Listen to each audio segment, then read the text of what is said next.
Morning. I'd like to call the Kankakee County Board meeting to order for November 9th, 2021. Today's invocation is from Antonio Carrico.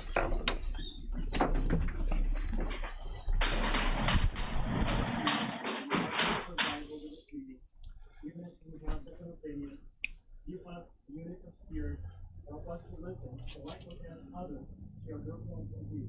Help us to work as a unified team in combining ideas for a great outcome. Help us to work as a whole, rather than as individuals trying to promote their own agenda. They will have the spirit of friendship in this room and work together on a shared mission. Amen. Please join me in the pledge. I pledge allegiance to the flag of the United States of America and to the republic for which it stands, one nation, under God, indivisible, with liberty and justice for all.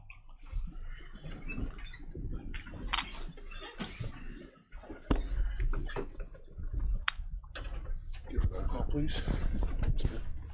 Mr. Hess. Present. Mr. Tholen. Mrs. Polk. Present. Mr. Snipes. Present. Mr. Seroy. Present. Mr. Lear. Present. Mrs. Weber. Present. Mrs. Peters. Present. Mr. Payton. Mrs. Parker. Present. Mr. Fairfield. Present. Mr. Carrico. Present. Mr. Eckhoff. Present. Mr. Swanson. Mr. Featherling. Present. Mr. Dunhill. Present. Mr. Miller. Present. Mr. Long. Present. Mr. Kirkstra. Present. Mr. Hodder. Present. Ms. Bryan. Mr. Collins. Present. Ms. Hudson. Present. Mr. Smith. Mr. Alexander Hildebrand. Present. Mr. Gowler. Present. Mr. Raymond. Mr. Wheeler. Present. We do have a quorum. Alrighty. Moving on to actually the vote for those on for Zoom. I guess starting in our left corner. Ms. Parker, you were asking to be here via Zoom today? Yes. All right. Hopefully, I've been wearing, I had injured my leg, my ankle, and I'm still wearing the boot. And Okay. it's hurting my being able to get around quickly. Sure. And Mr. Featherling, still recovering from your surgery? Yes, sir. Reconstruction. Just want to make sure stated for those reasons. Mr. Dunhill, you were requesting Zoom today? I am. I tore a quadricep tendon, have surgery tomorrow. We'll be in a cast for 6 weeks after that. Alrighty. So, and when we make a motion, if we could note that, can we make that motion for Mr. Dunhill that it's for the 6 weeks while he's recuperating? Yeah. Is that understood? So we don't have to do that. Ms. Polk, just like we did for Ms. Polk. Parker, second. Second. And then, well, we have to get to Ms. Peters first. I want to see if we can. And Ms. Peters, you were asking for Zoom today? Thank you. Yes, I had to pick up my daughter, my special needs daughter from college, and she's home, and I didn't want to bring her and expose her possibly to anything before she goes back. So I'm requesting Zoom today, and it was unexpected. Okay. As noted, with the one exception to Mr. Dunhill, is there a motion to combine and approve for this meeting? Mr. Hunter, a second. Mr. Long, all those in favor say aye. Aye. Those opposed, same sign. Motion carries. Thank you. Thanks. Under public commentary, we've got a few here. The first one is Steve Hunter. Anybody ever heard of this guy? The boat. Real quick, and I'm going to speak from my seat, and I appreciate you guys permitting me to do so. Try to be real brief. As a child, my parents taught me to show appreciation. Oftentimes, we'd go to my dad's lab where he read. He was over the lab at Mantino Mental Health Center, and oftentimes his co-workers or his subordinates would give my brother and I silver dollars, and after that, my dad and mom always said, make sure you guys send them a little note and show appreciation. My mom was from a family of 16, third of 16 children, so I had a lot of aunts and uncles, and oftentimes they would provide us gifts and so forth. And of course, again, my parents would say, make sure you show appreciation by sending, by sending them a note of appreciation. And what I'm going to speak to briefly here this morning, when you think in terms of the ARPA plan as well as the Infrastructure and Jobs Act that was promulgated by the U.S. Congress, we stand to benefit millions of dollars in terms of this county for the 109,000 people in this county, ranging from east Pembroke and to the west Reddick. What I would appreciate if the chair would indulge me for a moment to ask him if indeed we could send a letter to the Illinois delegation, the bipartisan delegation, some of which I should say, voted for those particular two programs. As we well know, what transpired last Friday late, the infrastructure bill passed, and it was a bipartisan initiative passed by some individuals from the Republican Party and predominantly the Democratic Party, some of which were members of the Illinois delegation. I would like to ask if the board president would send a communication to those individuals from the Illinois delegation who supported those two initiatives, which will benefit the people of this county. I would further ask if he could draft a communication and offer those individuals on the county board who would be signatories to that letter, showing appreciation to those individuals who supported that legislation, which will not only benefit Kankakee County residents, but also the regional areas as well too. There are some projects which have been held up and put on the back burner for some particular period of time. One of which is Exit 312. Do you think in terms of what has transpired in the past in terms of Exit 308, 315, and most recently 318? So hopefully that particular project will be bumped up a little bit, which will benefit Eastgate as well as other possibilities of development in the east side of the city of Kankakee. Additionally, other projects could help as well too. Just talking to Chad about broadband. I've learned a lot in terms of how broadband could impact the ag community in this county. So, Mr. Chairman, if you would consider sending a communication to the Illinois delegation for those supporters of the legislation which I just referenced, and offer the opportunity of the county board members to be signatories to that particular letter. Thank you. Next would be Gary Ciascio from Kankakee.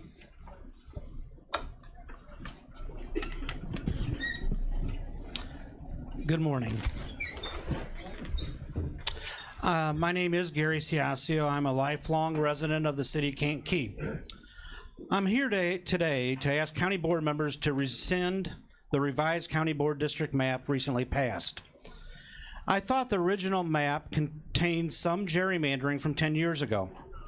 However, the new map recently rushed through appears to reduce Democrats, union members, women, and African Americans from this board.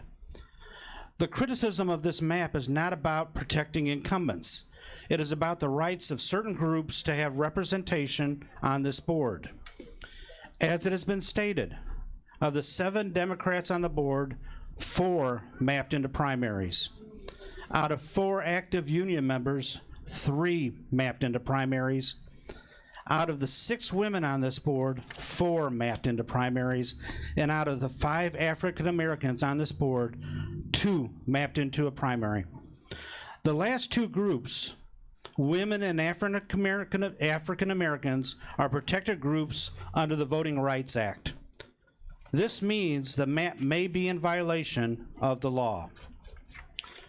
So what do you do if you want to reduce opportunities for groups like African Americans through gerrymandering? You use packing. It's been done for years. Instead of 5, 6, or 7 districts that have 50 to 55% African American voters, you create just 4 with supermajorities of 80 to 90% African American voters. I would also note there was one group of incumbents that was protected by this map, white men. Now, I'm an old white man and I have nothing against them. However, it is concerning that of the 17 white men on this board, only 1 was placed in a primary. that one white man, Larry Kirkstra, happens to be a Democrat and a union activist. I would also note another union member is Heather Bryan, the previous president of the Illinois Democratic Women of Kankakee County. Now, at a time when women are running and winning across the nation, this board sadly forced women county board members into primaries against each other. Another argument that was made for this map is the drop in population in the city of Kankakee. It did drop, but the only districts there combined were those represented by African American board members. Kind of strange that districts represented by Chris Tholen, Jacob Collins, or Joseph Swanson were not merged. I'll leave it to the public to question why. So I am asking board members to be brave today and stand against the powerful self-interest, to be on the right side of history, to stand with the disenfranchised. It really is an easy fix. Rescind the current map. Take the previous past map and tweak it. Seek some public input. Show the public the printed maps on large poster boards. Show them the impact of the changes. And then in the offending districts, simply move a few streets here and there to meet the equal-sized district requirement. Thank you for your time. Next up is John Howard from Hopkins Park. Good morning. My name is John Howard, and I represent Kankakee County Youth Intervention Agency, which is located in Hopkins Park. We run a licensed daycare center and a youth agency there, and many other programs come through our agency. We are the second largest employee in Pembroke Township, Hopkins Park. I submitted a proposal to the county board on August 16, 2021, requesting funding through the American Rescue Plan to upgrade our center. And then again on October 4th, 2021, I submitted a funding application which the Commissioner Payton required or asked the business out there to submit in to the county board. And then also in August, I submitted a request to serve on the volunteer and serve on the committee. To date, I have not heard a word from any of those, whether the proposals was accepted, denied, whether we had to add something to it. I think it's unfair if you're gonna post something in the newspaper and ask for those requests. And Hopkins Park, Pembroke Township, being the most impoverished community in Kankakee County, and we don't get a response. Now, there's only approximately 2 or 3 businesses that's out in Hopkins Park, and we're the ones that have not received a word. I'd appreciate if there's some kind of solution to that, where we know whether we were approved, whether we were denied, whether I can get appointed to serve on one of these committees or not. Thank you very much. Okay, the last public commenter is Marlene Aumiller from Kankakee.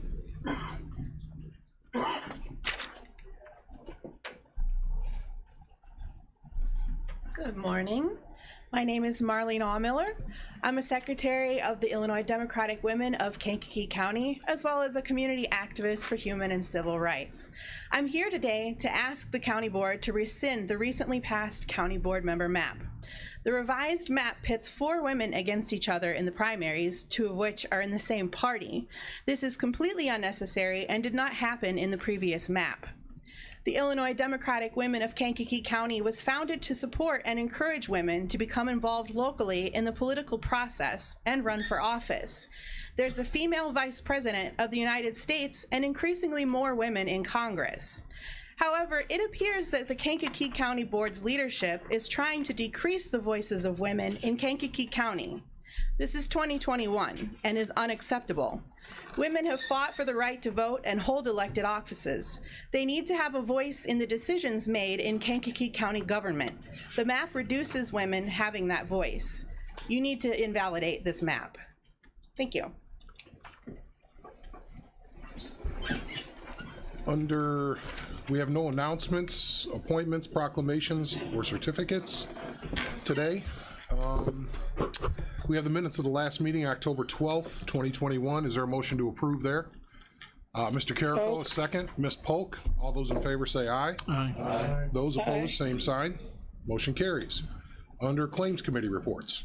Mr. Chairman and members of the County Board, your Committee on County Claims would beg leave to report they've examined the following claims presented and recommend payment. The clerk is hereby authorized and directed to issue orders to the several claimants.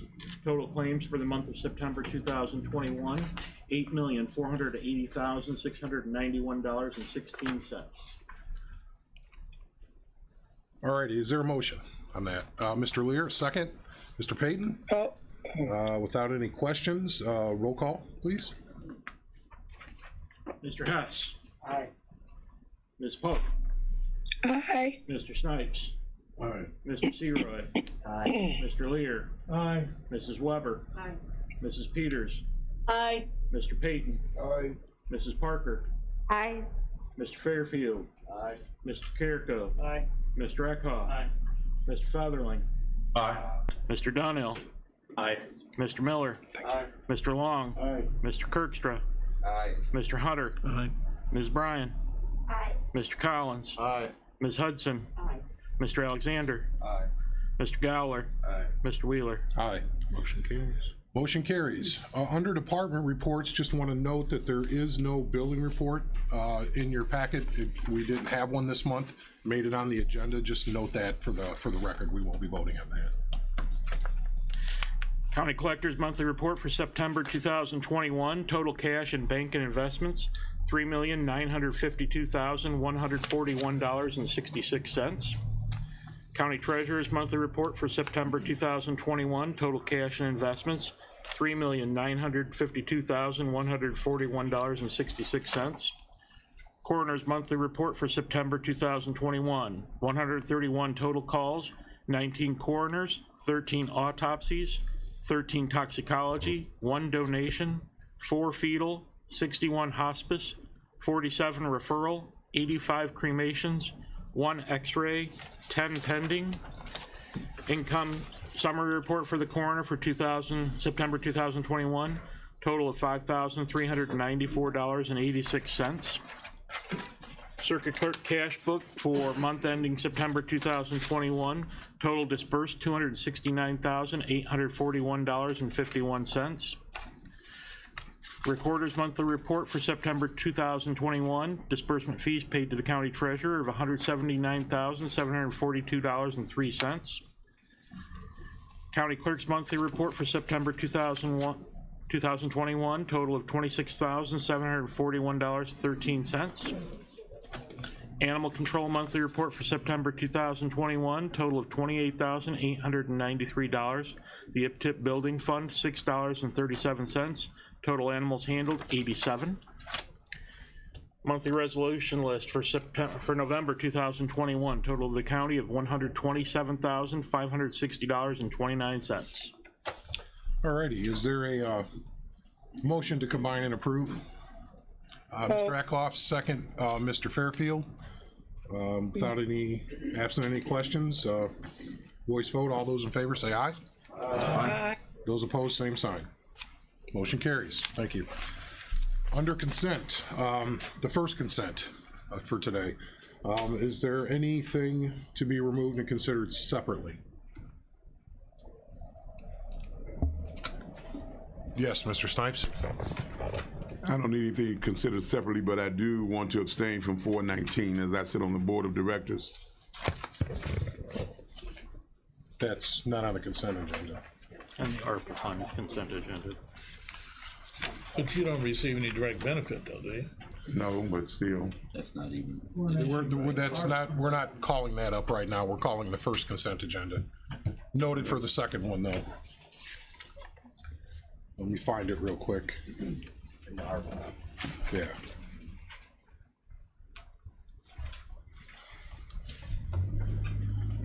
Check. Got it. Any others? Is there a motion to combine and approve consent, the first consent agenda? Mr. Long, second. Mr. Miller. Roll call vote, please, if there's no questions. Well, by definition, there aren't. Okay. Sorry. Mr. Hess. Aye. Mrs. Polk. Aye. Mr. Snipes. Aye. Mr. Seroy. Aye. Mr. Lear. Aye. Mrs. Weber. Aye. Mrs. Peters. Aye. Mr. Payton. Aye. Mrs. Parker. Aye. Mr. Fairfield. Aye. Mr. Carrico. Aye. Mr. Eckhoff. Aye. Mr. Featherling. Aye. Mr. Donnell. Aye. Mr. Miller. Aye. Mr. Long. Aye. Mr. Kirkstra. Aye. Mr. Hunter. Aye. Ms. Bryan. Aye. Mr. Collins. Aye. Ms. Hudson. Aye. Mr. Alexander. Mr. Gowler. Mr. Wheeler. Aye. Motion carries. Under Highway and Buildings, just the general concurring resolution. I believe that is the title. Concurring resolution. Concurring resolution. Is there a motion to pay these bills, I guess is the way to put it? Mr. Hildebrand, Alexander, Mr. Long with a second. Without any questions, roll call vote, please. Mr. Hess. Aye. Mrs. Polk. Aye. Mr. Snipes. Aye. Mr. Seroy. Aye. Mr. Lear. Aye. Mrs. Weber. Aye. Mrs. Peters. Aye. Mr. Payton. Aye. Mrs. Parker. Aye. Mr. Fairfield. Aye. Mr. Carrico. Aye. Mr. Eckhoff. Aye. Mr. Featherling. Aye. Mr. Donnell. Aye. Mr. Miller. Aye. Mr. Long. Aye. Mr. Kirkstra. Aye. Mr. Hunter. Yes. Ms. Bryan. Aye. Mr. Collins. Aye. Ms. Hudson. Aye. Mr. Alexander. Aye. Mr. Gowler. Mr. Wheeler. Aye. Motion carries. Moving right along. PZA. We can just get the title read in the record and then Doug can do his thing. Resolution of the County Board of Kankakee County, Illinois regarding ZBA case 21-07, variance to section 121-99, lot width in the A1 Agriculture District in section 14 of Limestone Township. All right.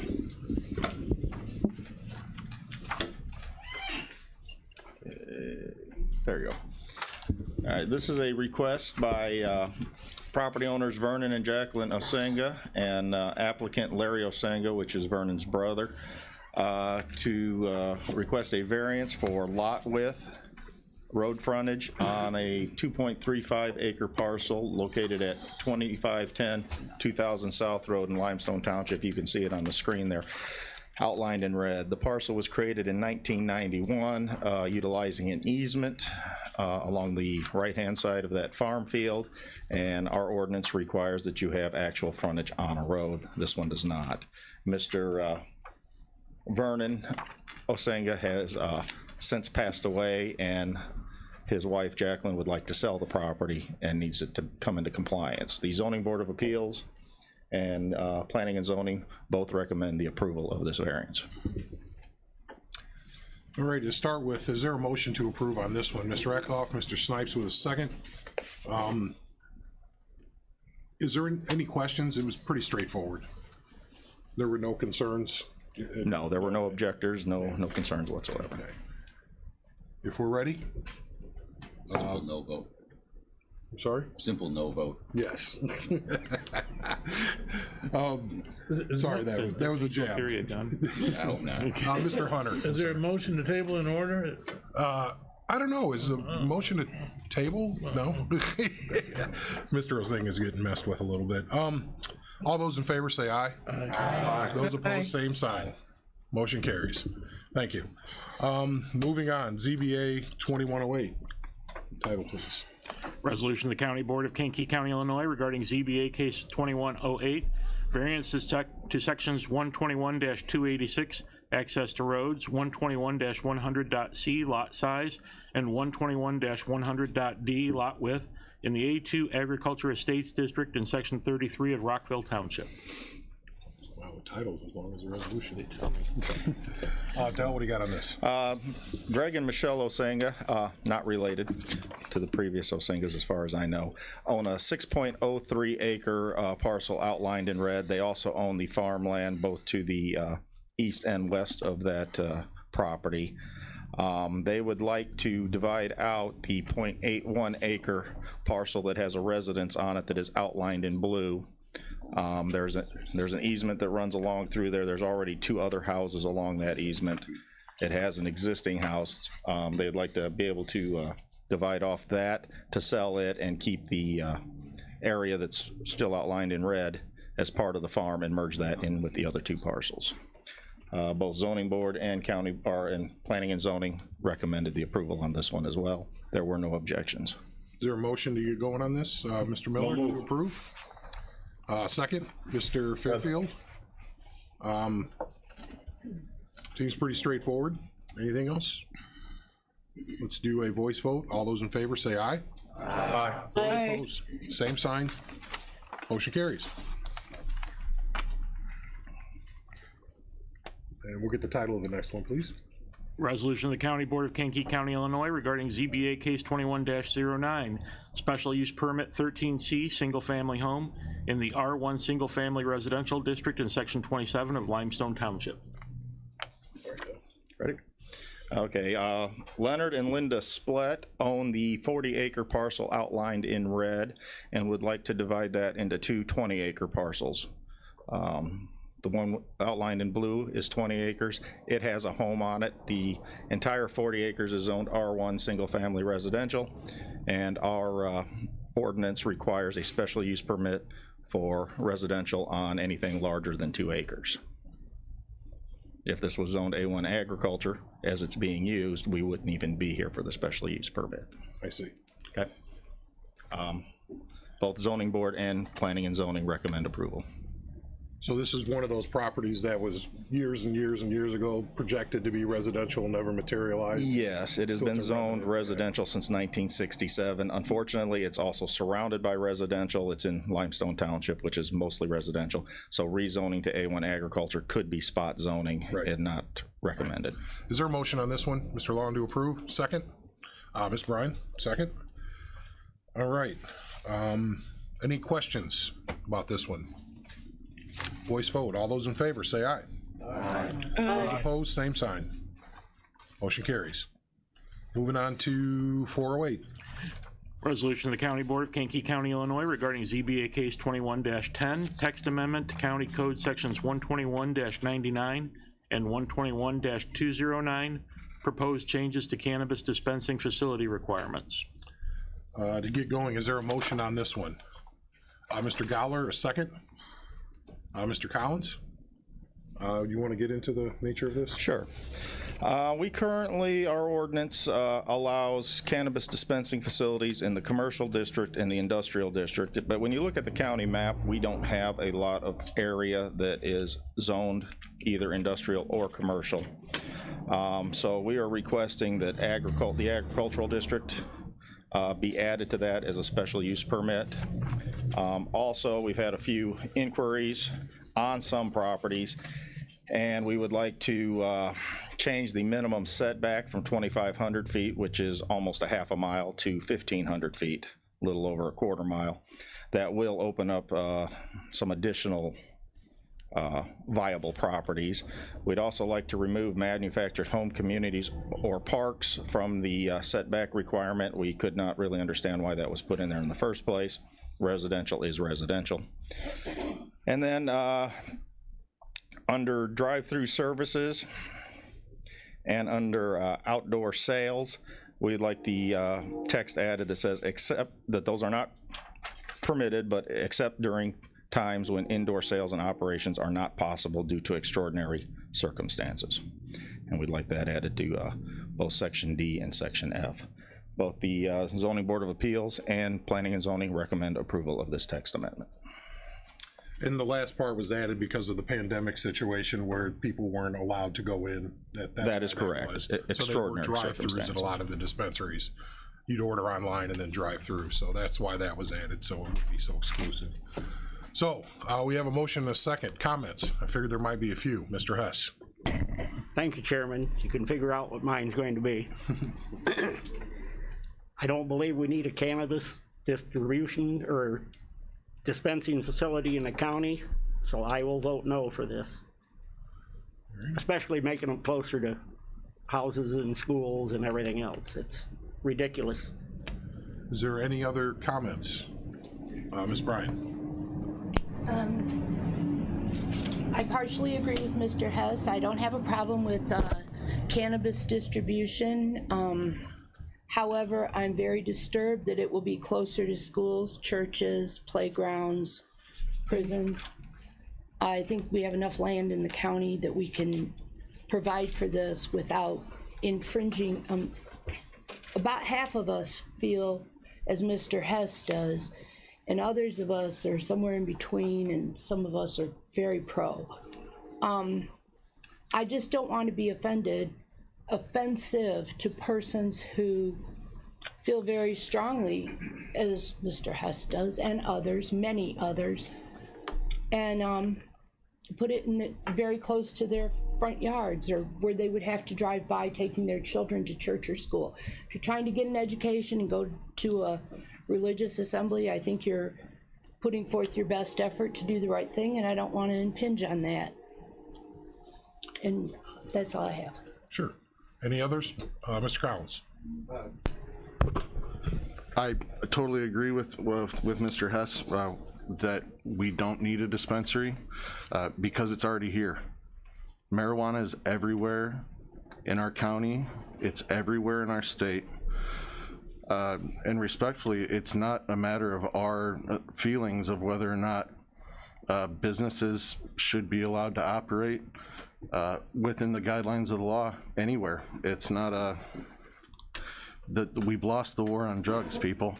The drugs won. They're here.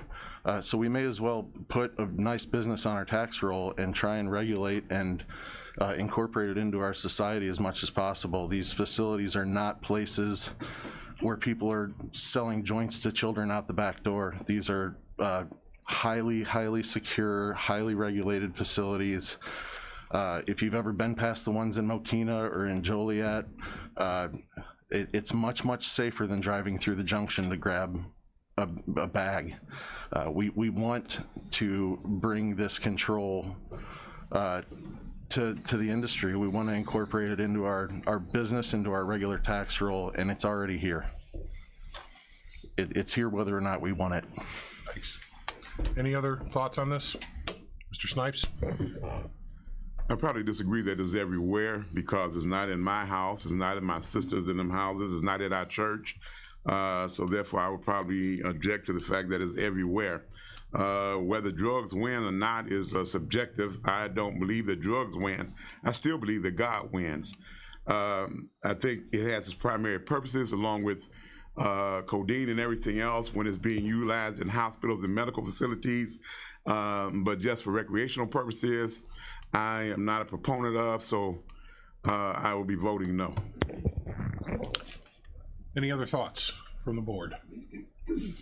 Know that these changes were based on what the market dictates, that a dispensing facility will not locate in the middle of nowhere in rural Kankakee County. They want traffic flow, and those places in the county that are advantageous to where we would make the tax revenue are in those locations that are not rural and remote and where no traffic goes by. So I'm just making sure you understand the business side of this before anything else. The people that want to locate are looking for traffic count. And so if you think about where does the county have jurisdiction where there's a lot of people, you can kind of put things together.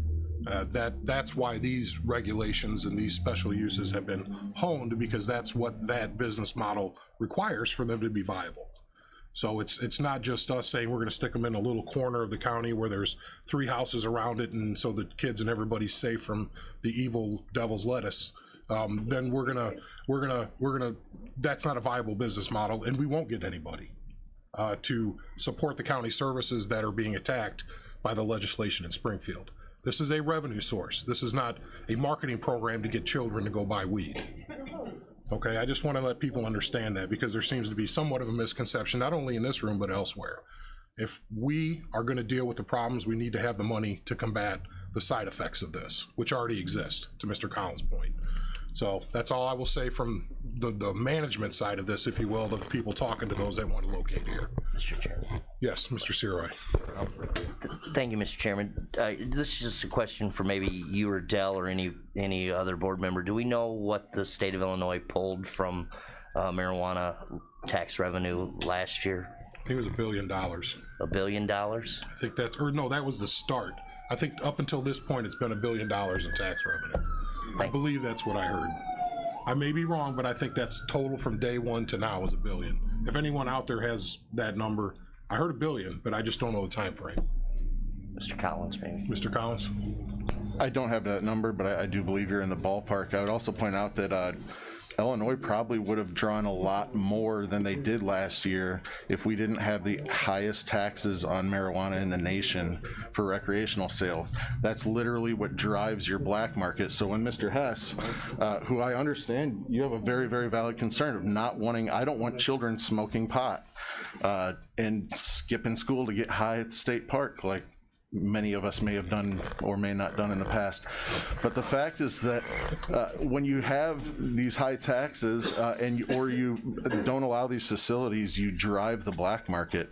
And to respond to Mr. Snipes, one of the biggest problems facing our country is overcriminalization, and the laws that have prohibited especially marijuana have driven up the number of, in particular, brown people being incarcerated in our country. It is one of the things that has absolutely decimated your community and our community.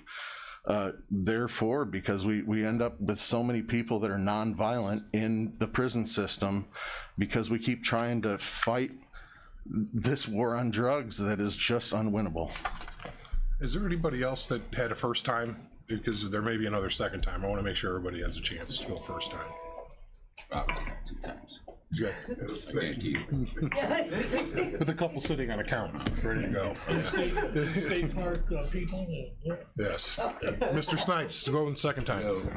Thank you. Let me reiterate something, because I've worked in the penitentiary, so I kind of know a little bit about it, but let me bring it back home.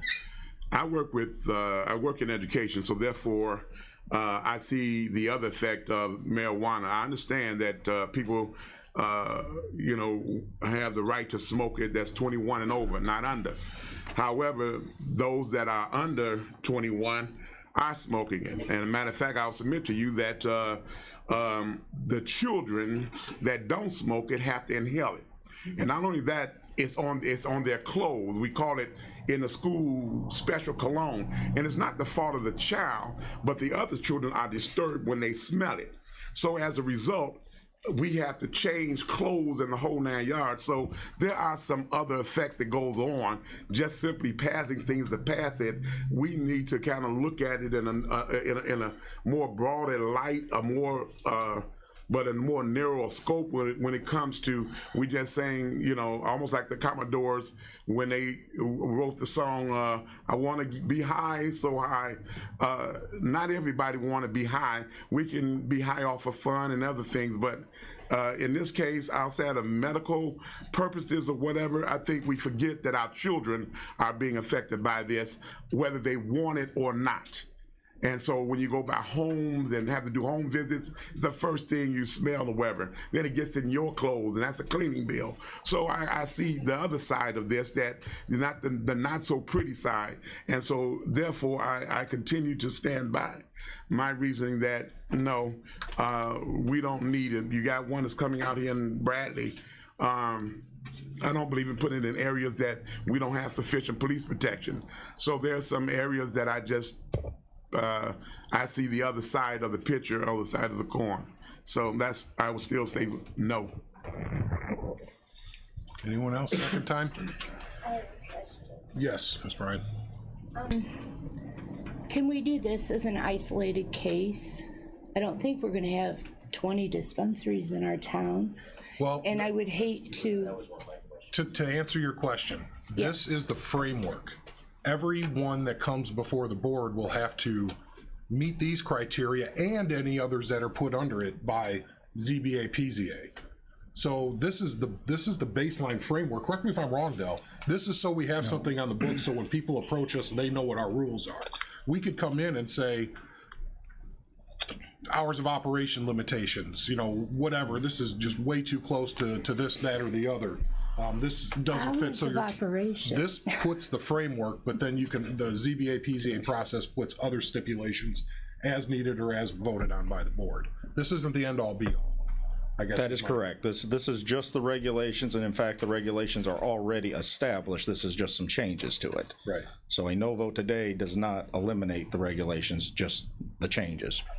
But it is a special use permit in any of these districts, which means conditions can be placed upon them, so you can take it on a case-by-case basis. An example would be hours of operation, days of operation, various things like that on a case-by-case basis. Okay. Things like signage? You could, as long as the condition is related to the use and necessary to mitigate an issue that the use may impose. Got it. Thank you. Any other second time? All right, are we ready to vote? I think we're all pretty much ready. Yeah, sure. Mr. Chair, I would just say that when we consider things like smells being a reason to vote against something, that Mr. Chair, you are a vegetarian, and I would find the natural progression of this for next vegetarians to say that we need to pass a law to prevent me from barbecuing outside because the smell is offensive to them. Oh, just because I don't eat bacon, I don't think it smells good. Andy, could you do me the biggest favor? Would you just straighten that picture out behind you? It's driving me absolutely crazy. Okay. Get it, Kelly. I make a motion to have the picture straight. Is that better? Amen. All right. All right. Okay, so we All right. say no marijuana sales. Multitasking. All right, so we, is there anything else, Del? I think we covered it. Unless there's more questions, All right. Let's go ahead and then do a roll call vote, if that's okay, just to get that over with, because I'm sure someone will call for it shortly. So we can go with the roll call vote. Mr. Hess. Nay. Mrs. Polk. Nay. Is that a nay? Yeah. Okay. Mr. Snipes. Nay. Mr. Seroy. Aye. Mr. Lear. Aye. Mrs. Weber. Nay. Mrs. Peters. Nay. Mr. Payton. Nay. Mrs. Parker. Aye. Mr. Fairfield. Nay. Mr. Carrico. Nay. Mr. Eckhoff. Aye. Mr. Featherling. Aye. Mr. Dunhill. Aye. Mr. Miller. Aye. Mr. Long. Nay. Mr. Kirkstra. Aye. Mr. Hunter. Aye. Ms. Bryan. Aye. Mr. Collins. Aye. Ms. Hudson. Nay. Mr. Alexander. Aye. Mr. Gowler. Aye. Mr. Wheeler. Aye.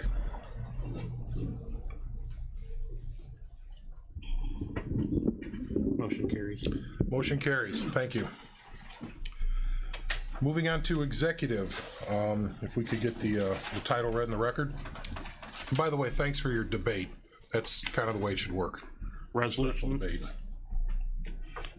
Resolution of the County Board of Kankakee County, Illinois, authorizing the county board chairman or his designee to sign the intergovernmental agreement with Pembroke Township. All right, is there a motion to approve here to start with? Mr. Lear, second. Mr. Long.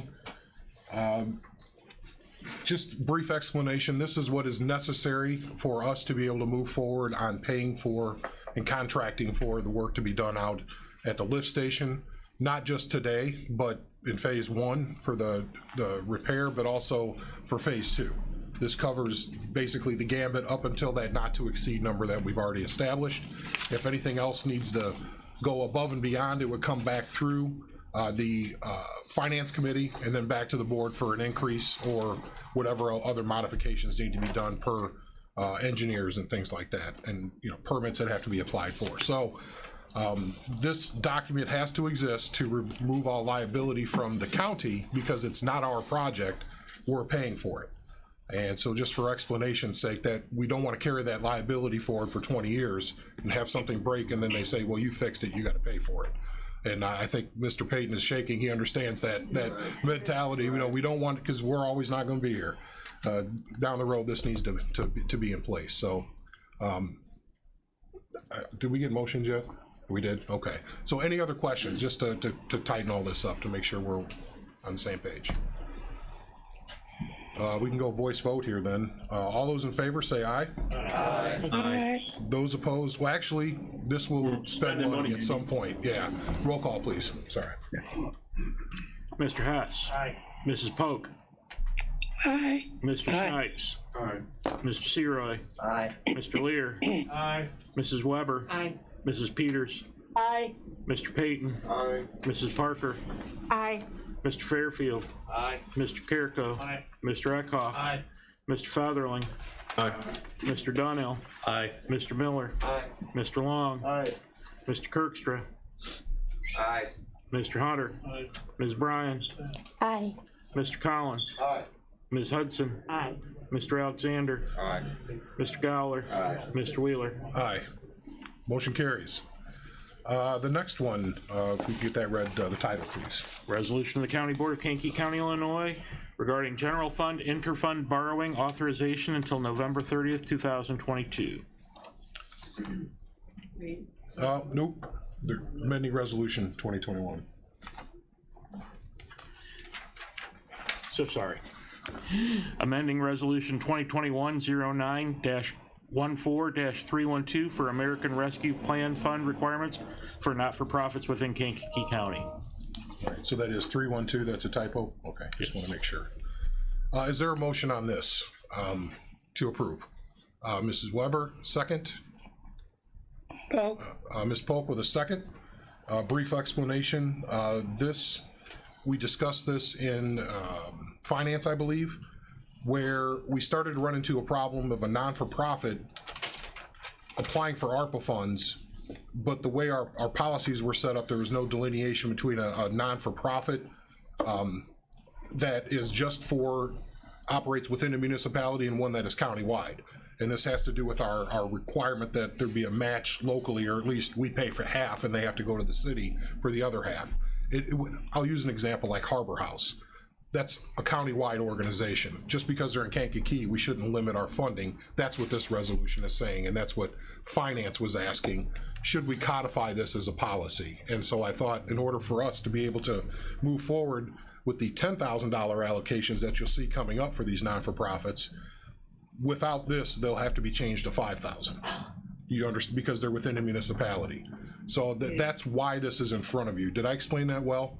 Our current policy says if you're a not-for-profit within a municipality that you're eligible for $5,000 basically from the county. This would say if you're countywide, and you could document that by maybe zip codes of those you serve or some other method. We're being very flexible on that method. That we'll be able to do the full 10,000. So we'll go with questions, Mrs. Weber. Well, what I'm asking is the one that we're looking at is from September 14th.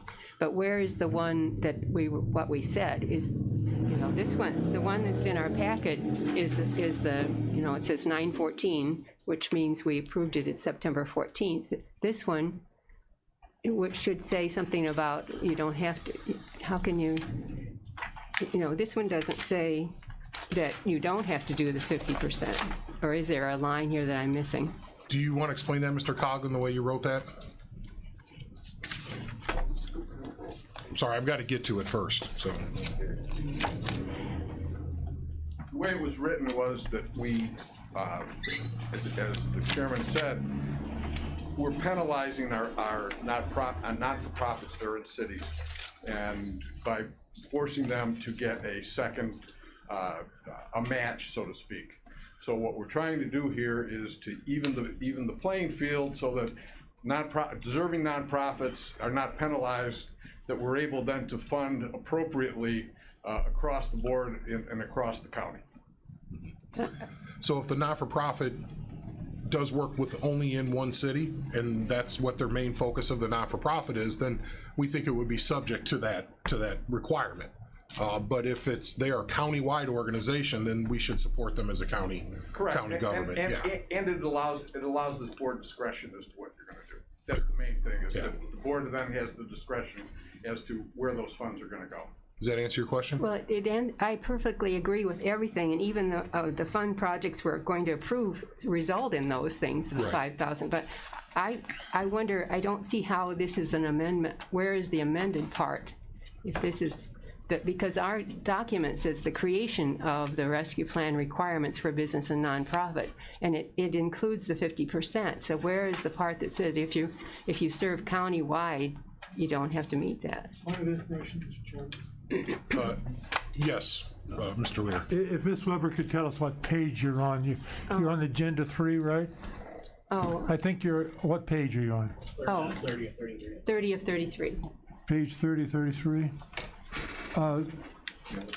Mr. Chairman, is it true that the be with resolved refers to requirements that are not mentioned in the resolution? I couldn't hear you. I'm sorry, Mr. Lear. I couldn't. I'm sorry. The be it resolved, the first paragraph where it says now therefore it be resolved, the resolution refers to requirements for the nonprofit, business and nonprofit organizations. Those requirements are not stated in this resolution. I think that's what Ms. Weber's referring to. Am I correct, Ms. Weber? I just wanted, I think what you said is what I said, but I just wanted to be able to say that if you serve the whole county, you get to have the 10,000, you're not restricted by the 50%, and I'm not sure. The actual change is where we put businesses. We took out nonprofit. When you look down, that okay. We made it to businesses and did not put the nonprofit.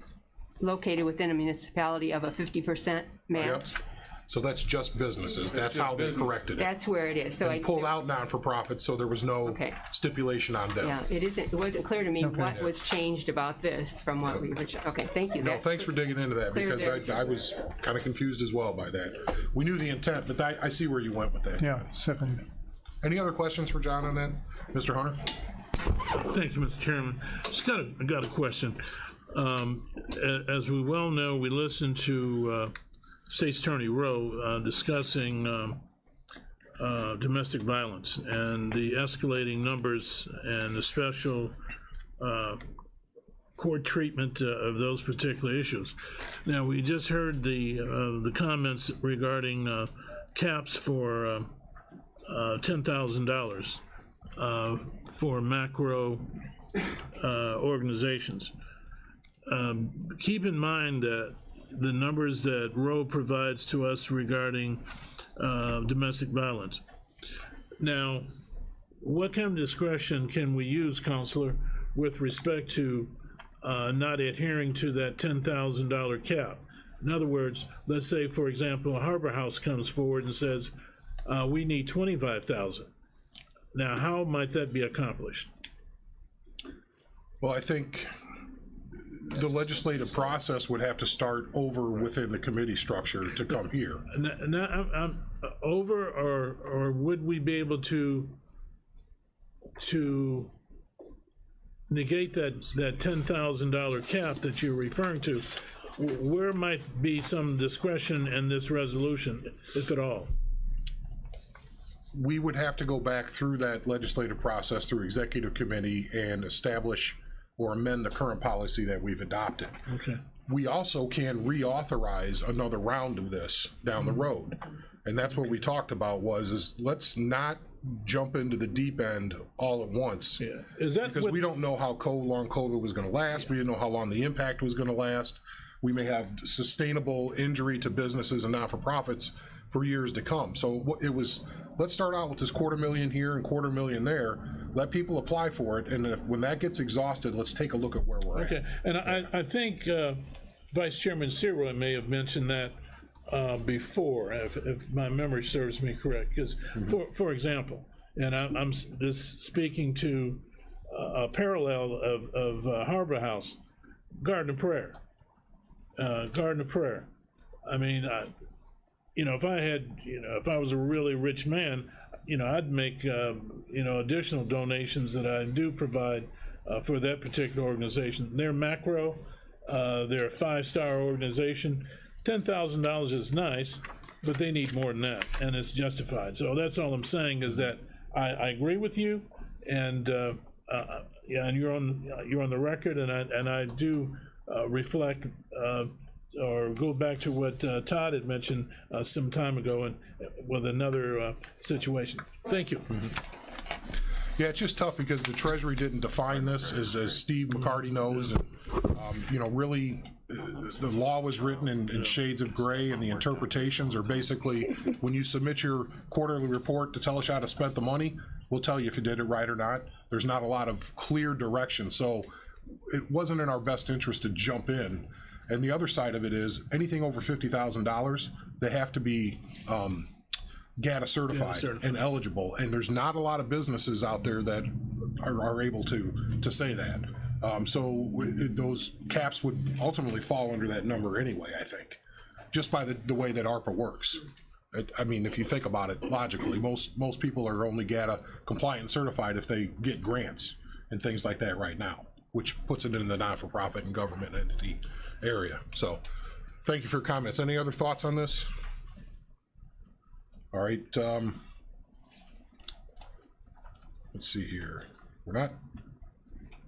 We will be spending money. I don't think we need to do it, but let's do it anyway. Roll call vote, please.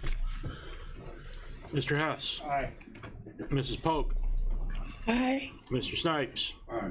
Mr. Searoy. Aye. Mr. Lear. Aye. Mrs. Weber. Aye. Mrs. Peters. Aye. Mr. Payton. Aye. Mrs. Parker.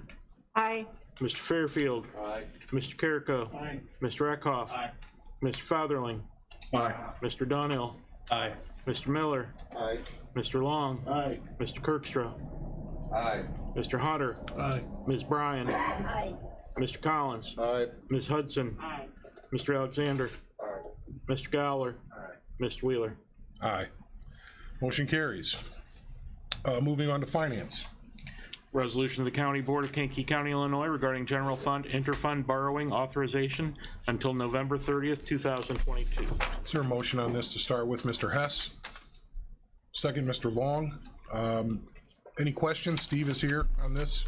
It's kind of a yearly thing we do, even though that amount has become increasingly less and less and less and less and less over the years. Amen. Hallelujah. So, otherwise, roll call vote. Mr. Hess. Aye. Mrs. Polk. Aye. Mr. Snipes. Aye. Mr. Searoy. Aye. Mr. Lear. Aye. Mrs. Weber. Aye. Mrs. Peters. Aye. Mr. Payton. Aye. Mrs. Parker. Aye. Mr. Fairfield. Aye. Mr. Carrico. Aye. Mr. Eckhoff. Aye. Mr. Featherling. Aye. Mr. Donnell. Aye. Mr. Miller. Aye. Mr. Long. Aye. Mr. Kirkstra. Aye. Mr. Hodder. Aye. Ms. Bryan. Aye. Mr. Collins. Aye. Ms. Hudson. Aye. Mr. Alexander. Aye. Mr. Gowler. Mr. Wheeler. Aye.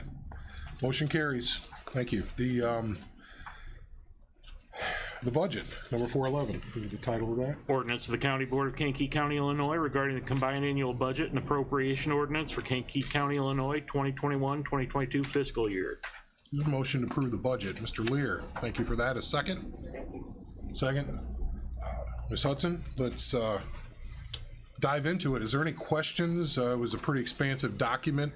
Mr. Hunter. Steve, highlights. Give me some highlights. Some low lights.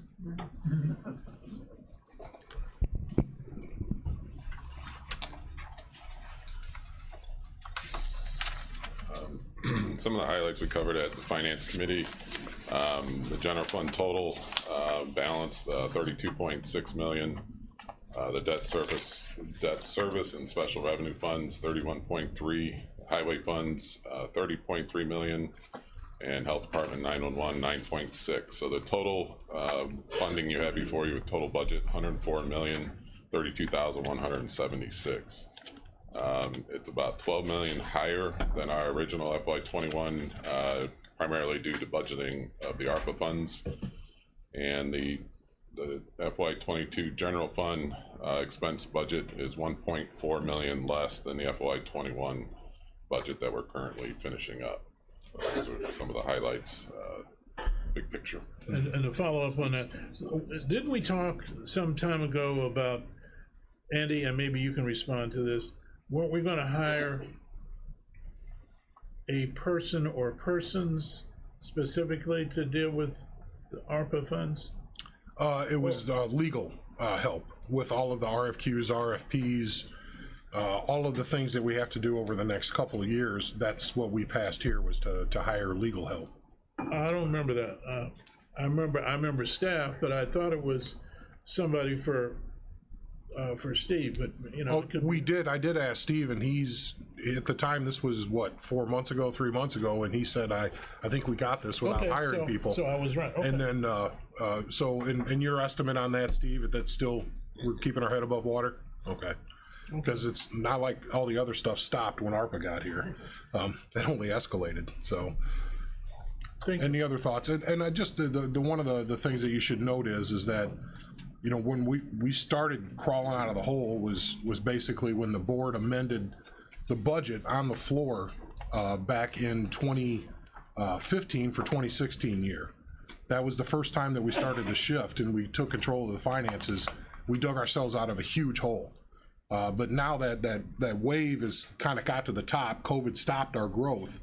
The state has also kneecapped us and stolen some of our revenue and given it to other states. But when you see that curve, it's starting to dip, and that's because we've had to shift the levies, which we'll see more about coming up, by not allocating as much to the tort fund and pushing that to the general fund, because we're a tax-capped county. A lot of people don't know that. We can't just arbitrarily increase taxes over voluminous amounts. So we've done things to be able to get us through this time period to hopefully wait until our revenues stabilize in the future. We've made plans, and we could do this for a year, 2 years probably. But sooner or later, the tort fund will start to get drained. And where were we at back in 16? Negative in the tort? Roughly, I'm not putting a number, but it was negative. Yeah, the combined, the three major funds are negative 4.6. 4.6 million. That doesn't include the 4 million we borrow from the banks every year. That doesn't include the interfund borrowing. The number was around 15 million we were behind every year to start off with. We're not there anymore, and we're not going to go back there. So this is a good budget, I will tell you that. And Steve put a lot of effort into it. Anita, Steve, and I have worked on it tremendously. We thank the department heads for their input and basically knowing that, realizing there's not a lot there to work with. We haven't seen a lot of big increases, well, outside of the ARPA spending. Besides that, if we didn't have that, it would be much worse, obviously. Any other questions? I guess we'll have a roll call vote. Do we have a motion second? Mm-hmm. Yes, we do. Okay, thank you. Mr. Hess. Aye. Mrs. Polk. Aye. Mr. Snipes. Aye. Mr. Seroy. Aye. Mr. Lear. Aye. Mrs. Weber. Aye. Mrs. Peters. Aye. Mr. Payton. Aye. Mrs. Parker. Aye. Mr. Fairfield. Aye. Mr. Carrico. Aye. Mr. Eckhoff. Aye. Mr. Featherling. Aye. Mr. Dunhill. Aye. Mr. Miller. Aye. Mr. Long. Aye. Mr. Kirkstra. Aye. Mr. Hunter. Aye. Ms. Bryan. Aye. Mr. Collins. Aye. Ms. Hudson. Aye. Mr. Alexander. Aye. Mr. Gowler. Aye. Mr. Wheeler. Aye. Motion carries. We go to 412. You can get that read in the record, please. Resolution of the County Board of Kankakee County, Illinois, authorizing the County Board Chairman or his designee to sign a renewal agreement with Alliant Mesereau Insurance for liability, auto, workers' compensation services for the County of Kankakee. Is there a motion on this as well? Polk.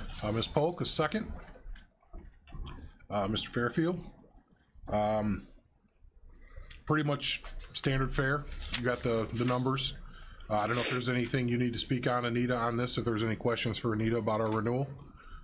Seems like was all explained in finance in depth. We'll go roll call vote, please. Mr. Hess. Aye. Mrs. Polk. Aye. Mr. Snipes. Aye. Mr. Seroy. Aye. Mr. Lear. Aye. Mrs. Weber. Aye. Mrs. Peters. Aye. Mr. Payton. Aye. Mrs. Parker. Aye. Mr. Fairfield. Aye. Mr. Carrico. Aye. Mr. Eckhoff. Aye. Mr. Featherling. Aye. Mr. Dunhill. Aye. Mr. Miller. Aye. Mr. Long. Aye. Mr. Kirkstra. Aye. Mr. Hunter. Aye. Ms. Bryan. Aye. Mr. Collins. Aye. Ms. Hudson. Aye. Mr. Alexander. Aye. Mr. Gowler. Aye. Mr. Wheeler. Aye. Motion carries. Moving on to, I don't have a number on the next one. I don't. Okay. Resolution of the County Board amending Resolution 2021-07-13-275 to reflect not to exceed $75,710 for pole pads. Is there a motion on this one to start with Mr. Eckhoff, Mr. Hunter with a second? Anything you want to mention, Dan, about this? When you had voted to approve the pole pads before, I'd received the invoice from our company, No Inc.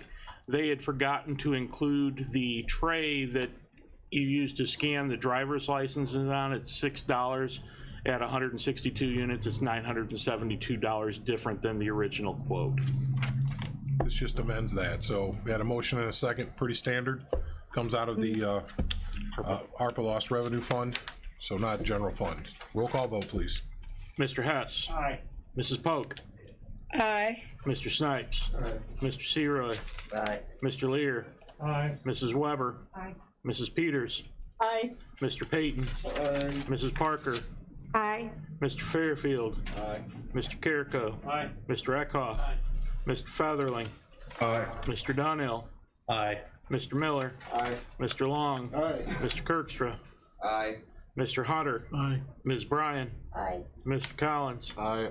Ms. Hudson. Aye. Mr. Alexander. Aye. Mr. Gowler. Mr. Wheeler. Aye. Motion carries. Now we get to our ARPA consent agenda. I'd like to mention that 413, there's a typo in there. Instead of Bourbon A, it should say Moments. And we just used the same template from the other park district that we initially started with, so that'll be fixed. And then obviously on 419 noted what Mr. Snipes was abstaining from. But beyond that, is there anything that needs to be removed to consider separately? Can we do those en masse, Mr. Chairman?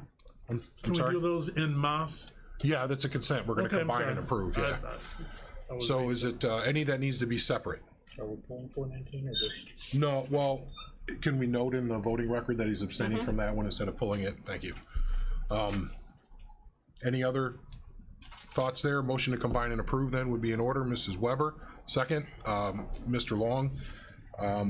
We should probably get them read into the record. Boy, I'm trying to think of a way to help you here. Yeah. All of these will be authorizing expenditures from fiscal year 2021 Fund 95, the American Rescue Plan Fund, to the following: Moments Park District, Chiropractic Associates of Kankakee, Merchant Street Art Gallery, Good Shepherd Manor, Chatterbox Cafe, Option Center for Independent Living, Garden of Prayer Youth Center, Child Network, Kankakee County Recorder's Office, 21st Judicial Circuit Court, Kankakee County Circuit Clerk's Office, and Pembroke Township Pumping Station Repair. They don't do anything. All right. So with that being said, it'll be a roll call vote on that list, please. Mr. Hess. Aye. Mrs. Polk. Aye. Mr. Snipes. Aye. Mr. Seroy. Aye. Mr. Lear. Aye. Mrs. Weber. Aye. Mr. Peters. Aye. Mr. Payton. Aye. Mrs. Parker. Aye. Mr. Fairfield. Aye. Mr. Carrico. Aye. Mr. Eckhoff. Aye. Mr. Featherling. Aye. Mr. Donnell. Aye. Mr. Miller. Aye. Mr. Long. Aye. Mr. Kirkstra. Aye. Mr. Hunter. Aye. Ms. Bryan. Aye. Mr. Collins. Aye. Ms. Hudson. Aye. Mr. Alexander. Aye. Mr. Gowler. Aye. Mr. Wheeler. Aye. Motion carries. We have some openings, I've heard. One opening on the Clausen Park Drainage District, one opening on the Spring Creek Drainage District, one opening on the Zoning Board of Appeals, one opening on the X-Line Creek Drainage District, two openings on the Kankakee Township Fire Protection District, two openings on the McGillivray Special Drainage District, two openings on the Canavan Drainage District, two openings on the Mantino No. 9 Drainage District, three openings on the Kankakee County Historic Preservation Commission, 8 openings on the Kankakee County Regional Planning Commission. All righty. Thank you, sir. Moving under new business. Mr. Chairman? Yes, sir. Yeah. Thank you very much, Mr. Chairman. How do we publicize these openings? Because I know I'd heard some concern, and there may be a communication being sent to you about some things that I don't think quite kosher, but for example, there was something open there was an opening previously, I think on the Essex Fire Protection District or something, and there were some concerns about people of color. And my question was, do you have any people look like me who live in Essex? I'm not laughing at that. Yeah. I'm laughing at the assertion. I've heard that same assertion. Yeah, so I would It's just pass that along ridiculous. to you, yeah. It's ridiculous, and the history of what we've done here has been completely opposite of those statements. You know, we didn't have African American representation on the ZBA as far as I ever knew, and I took it upon myself to reach out in the city of Kankakee, because you have to have one board member from each township. There can't be two from the same one, and found somebody who had robust experience in the Kankakee planning side of things. So the other side of it is you have to live in these areas in order to these drainage districts to be on that board, or you can't be from here and go out there. You have to own property or live there. So we put it on Facebook, we're putting it on our website, we're doing everything. We as board members, it's kind of your job to go back into your community if you live in these areas and say, do you want to serve? But most of the time, the people that are on these drainage districts, we're just waiting on their form to get back. It's a formality to announce it. And if there is competition, then we bring that in here as a recommendation to the executive committee. So I chuckled, but it's really disappointing to hear those comments. I appreciate your retort. So moving on under new business, the approval of the Redistricting Committee committee minutes from September 15th and approval of the Committee of the Whole minutes from August 16th. Is there a motion to combine and approve? Mr. Eckhoff, second, with Ms. Polk. All those in favor say aye. Aye. Those opposed, same sign. Motion carries. Is there any old business for the committee? One of the old business. Yes, sir. All right. Kankakee County, again, is changing, and so much Kankakee County government. That's why we should pass a redistricting map to advance a more fair and equitable Kankakee County and allow people, voices, and views to be reflected by those who represent them. The map we passed on October 12th showed only the percentages, not the boundary changes. This map stands in stark contrast to the fundamental integrity of cross-gender, cross-cultural, cross-ethnic equality and the fundamental principles of justice. We need a fair and equitable representation for minorities that serve on this board. The decision you make this morning will either be troubling or transformative. Dr. King says injustice anywhere is a threat to justice everywhere. As a minority, I take personal homage against non-minorities acting as trustees for minorities controlled districts. My position is to ossify disparate treatment and outright injustice. With that being said, I make a motion to reconsider the motion to approve the adoption of the redistricting map at the October 12th County Board meeting. What was your motion again? I'm sorry, the way you stated it. Yeah, it's the motion of reconsideration. So it's the motion to reconsider the motion that we approved of adopting the redistricting map at the October 12th County Board meeting. Peters would second. Yeah, those motions need to happen in the same meeting. So the motion, as I feel, is out of order to start with. The question is, does the board want to continue and go ahead and vote whether you want to reconsider this or not? And I think it's probably in the best interest of us to step outside of Robert's Rules of Order because we can't suspend the rules and we can operate outside of Robert's Rules of Order. That motion should have happened when you first voted for this last month, Mr. Snipes. Well, reading Robert Rules of Order, it basically stated that it's unclear as to it's unclear as to the government. Now, you would be appropriate with other businesses, but it says, and it has not been the norm when you're dealing with government. They continue to the next meeting. So I understand, and I'm leaning towards recommending that we do have the revote. We all know it's going to have the same outcome. This was an open and fair process from the very beginning. Now, I'm not the only one who has said this. There were 3 political parties part of the process. There were maps all over this room for months. And if you didn't involve yourself in the process, that is not, there's no isms or ists associated with any of that. It's just laziness. So in my opinion, the board, we have a motion and a second on the floor to reconsider. So I would say we should go ahead and vote on this reconsideration, because I don't want anybody to say we tried to shut something down and create another false narrative. So is there any other, we have a motion and a second. Is there any other board members who have comment on reconsideration? It's not voting on a new map, it's to reconsider. So first you've got to do the motion to suspend the rules if you're gonna allow this. And there's no debate when you suspend rules, guys. Yeah, so you need a motion to, you need Mr. Snipes to withdraw his motion temporarily. Okay. Your mic, please. So temporarily suspended, go ahead. And then you need a motion to suspend the rules to allow for presentation of a motion to reconsider. So the motion to interfere, the motion to suspend the rules that would interfere with the passage of the motion to reconsider. Is there a, first of all, he's made the motion to suspend the rules. Is there a second? Then I'll get to you, Mr. Lear. And Well, there's no debate, but if there's a procedural issue, that's what we're talking I think about. we should at least discuss that, because it's not relevant to the motion, right? It's relevant to the process.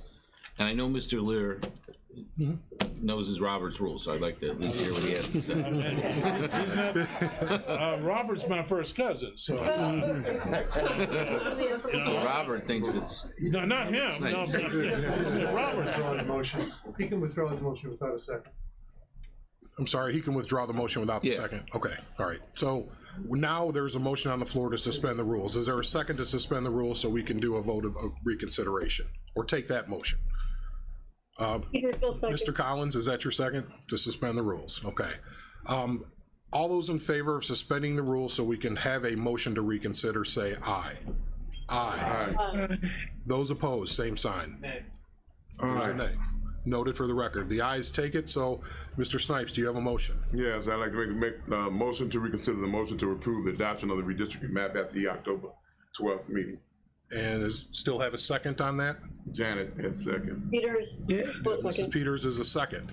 Now, is there comment on the motion to reconsider? It's not a new map. It's a motion that we have to go back and do another map before the 17th, I believe, of this month, is when the state law says we have to have it done. And by the way, this is the second map we have done. The second one didn't change very much from the first one over, what, 5 months ago? So, just want to mention that. Let's go with Mr. Featherling first. Okay, Mr. Chairman, we had several meetings over a month or two's time. The maps were there. I was involved with PZA with GIS, and they were making all the maps, and we had all different variations. Everything was put in front of us, straightforward. It was open. Meetings were open to the public. Public was notified. I really feel as though coming after something like this is at a later date doesn't speak for the process of what we did a few months back. They kept moving the goalpost on the date, and then we didn't have the census. Then we got the census, and you made a little postage stamp type changes in what was going on. There really wasn't anything going on. Population is perfectly divided up, not perfectly, but within a few people divided up as the way it was before. So we didn't have the census at the time, but we did for the second map. It was a while back, so I really think that it's not proper to come back and want to make a change when, opportunity was there. People came in, we discussed them before the meetings. If people don't get there before the meetings and discuss them with people, we had a chance to walk around and point out the differences with the people that weren't involved with the meetings who couldn't be there. So, if you were concerned and you really had a problem, that time was there for us to all discuss it. Those meetings were open to the public and to the county board. Any member could have came in. So I'd like to see it not be considered. Thank you. Any other, Mr. Eckhoff? Thank you, Mr. Chairman. I agree with what Mr. Featherling said and yourself. It's been an open process. I heard during public comment that there was never any poster boards, that the public was not invited during this process. The public was a part of the process. The one person that spoke during public comment actually submitted a map that was illegal because the percentages were way off. I was not in the redistricting committee. I watched every committee meeting. You can do that on YouTube. You can go ahead and see everything that's been transparent throughout this whole process. And the stuff that I saw in the newspaper saying that this was not fair, that we're going after a minority and people of color, I don't see that. Mr. Snipes went ahead and made the comment in the newspaper and even during the meeting, exactly. Mr. Snipes made a comment that, oh, he was voting on percentages. We all see the boundaries right here. Yeah. It was a submitted map that we vetted and put up in front of the board and left up here. Go ahead. So I just think this is a sham. This is a way to go ahead and try to bring politics into the boardroom, and I don't agree with it at all. Thank you.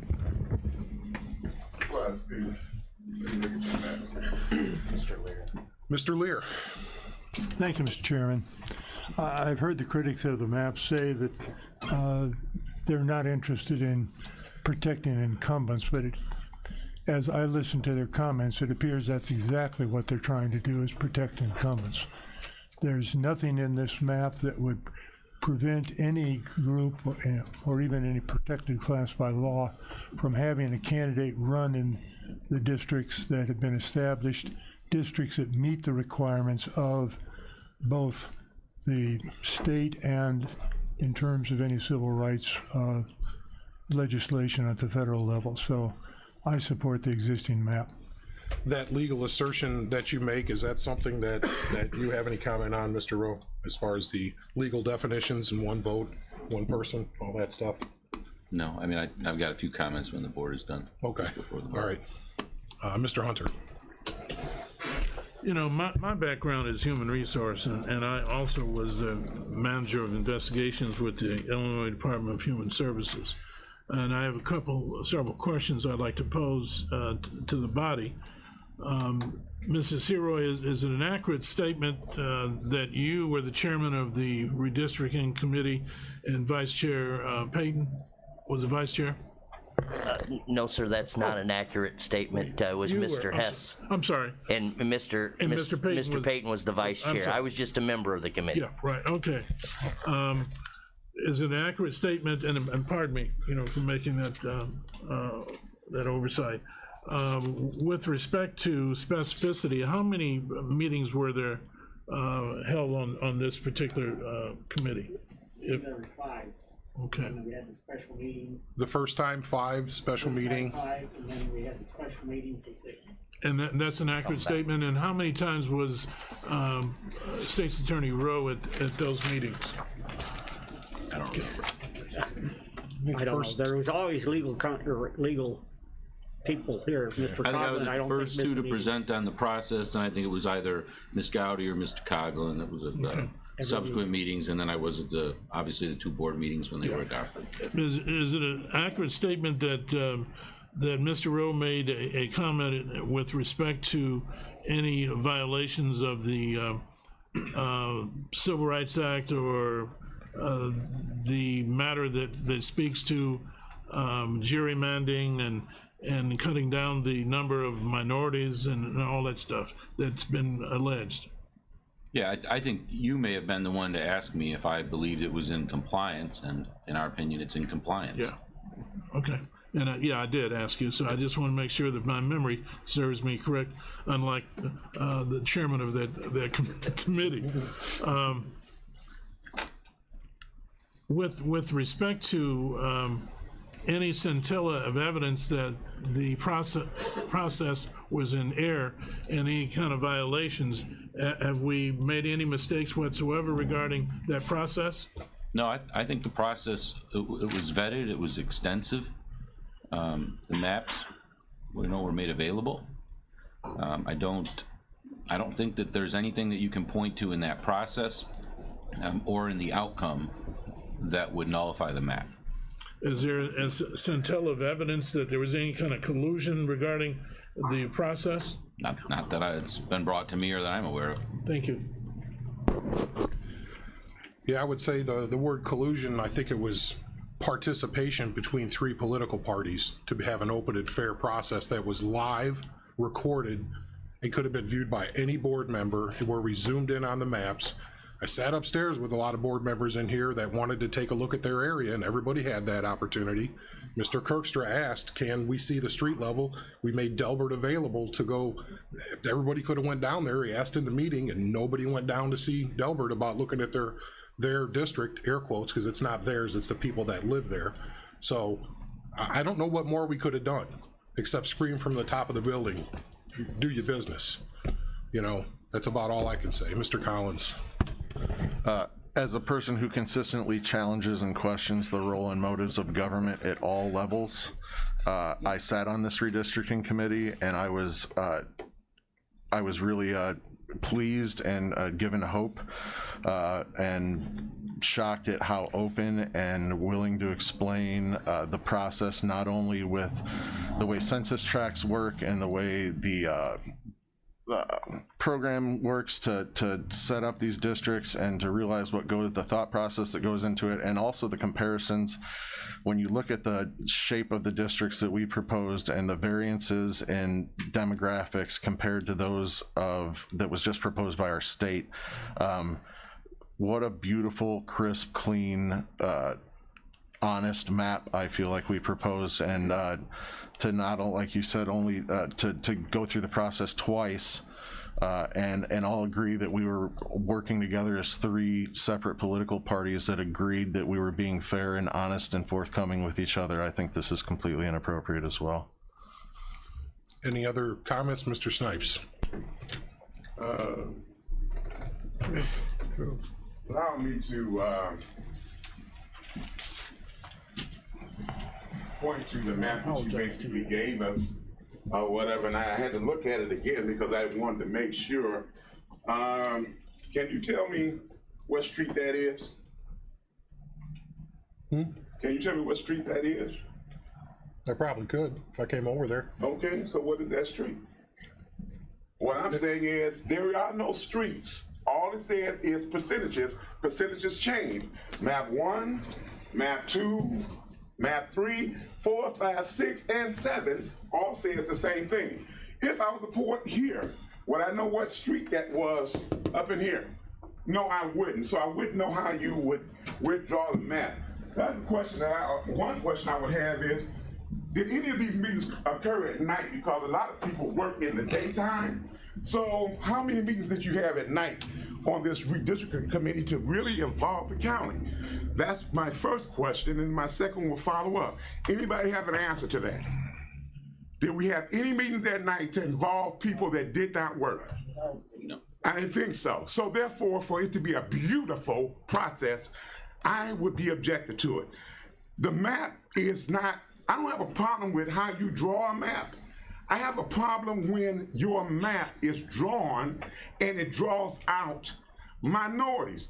White women is the first minority. Used to be blacks was the second, but now it's Hispanic. Third is blacks.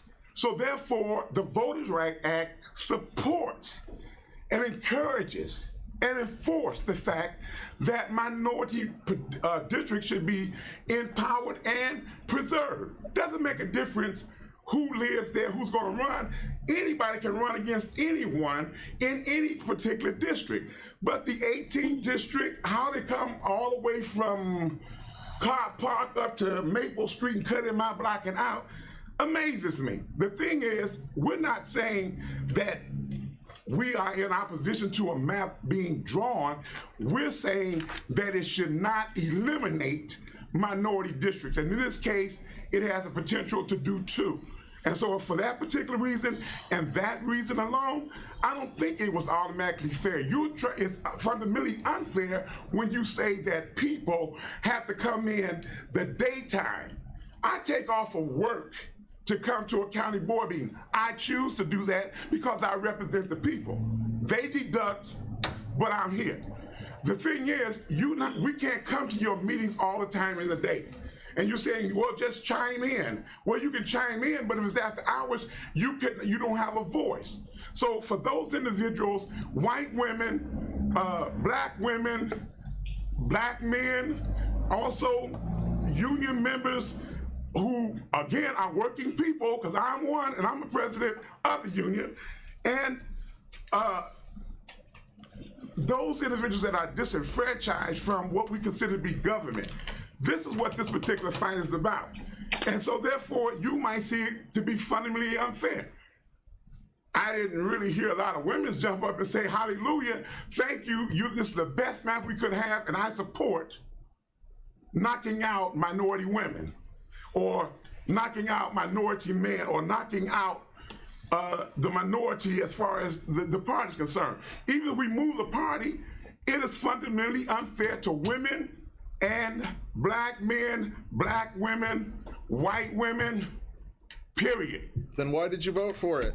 No, because we looked at the percentages. So when I looked at the percentages, I thought that. And then you voted for it. Excuse me, excuse me. Hey, didn't we suspend? Out of order. Mr. Out of order. No, we'll suspend the rules to Mr. Collins, please. Yeah, so my thing is that when we voted, we looked at the percentages. I would have not voted to knock me out of a district or combine a district. I represent District 18. Whoever they put in District 18, I don't care. But I protect and I represent District 18. And I'm sure the other minorities or the minority parties would say the same. And so this, I believe, is fundamentally unfair. And not one Republican other than the Republican that basically voted with the Democrats, who has our own independent decision-making process. She was put into a minority against a minority race. That's fundamentally unfair, and I stick by my decision. All right, Mr. Seroy first. Thank you, Mr. Chairman. Mr. Snipes, sometimes you say some good stuff, and sometimes you just say some really crazy things. I currently represent District Number 3. There are black men, black women, Hispanic men, Hispanic women, white men in my district. And they're all eligible to run for the next election, if they want to. I didn't make this map to protect me. I did not make this map to protect me. This map is to protect the citizens in this county. And every citizen in this county is in this map. So I take offense that you think you're the only one that can represent black men, black women, Hispanic men, Hispanic women, white men. I take offense to that. And that's all I'm gonna say. Go back and speak, because that's not what I said. So the looking for more comments. Sorry, Ms. Bryant, please. How many members? We have 27 members on the board now. How many members will we have on the board once the map is here? 28. We have 28. We have 28. Right. And there will be 28 after the map? Correct. Everybody's up. Everybody's up for election. Mr. Fairfield. Can I ask what the vote was when we voted for the map? It was unanimous, I believe, but the first time there was one dissenting vote. Okay. So the first map that we did, I think there was one dissenting vote, and then the second map, it was unanimous. Okay. So everyone had the opportunity to look at the maps and see what they needed to see, and they voted on it, and now people are upset because they didn't get it the way they wanted it. So I just think they're trying to close the door after the horse is out. That's all I got to say. Mr. Chair? I'm sorry. Yes, Mr. Featherling.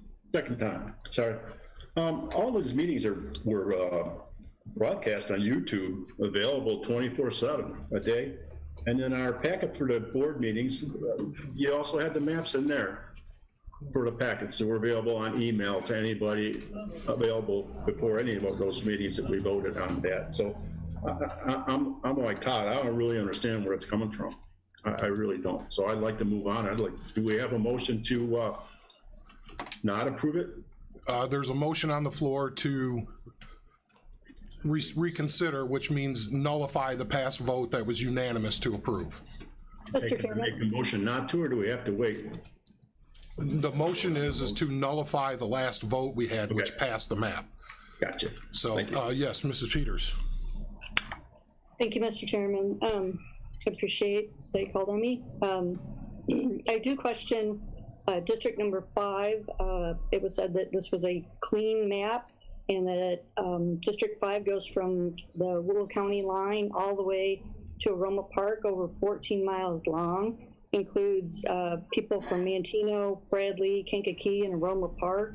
I don't think that's very clean. I did vote against the map the first time, and I just feel that I do question how only certain people were affected disproportionately.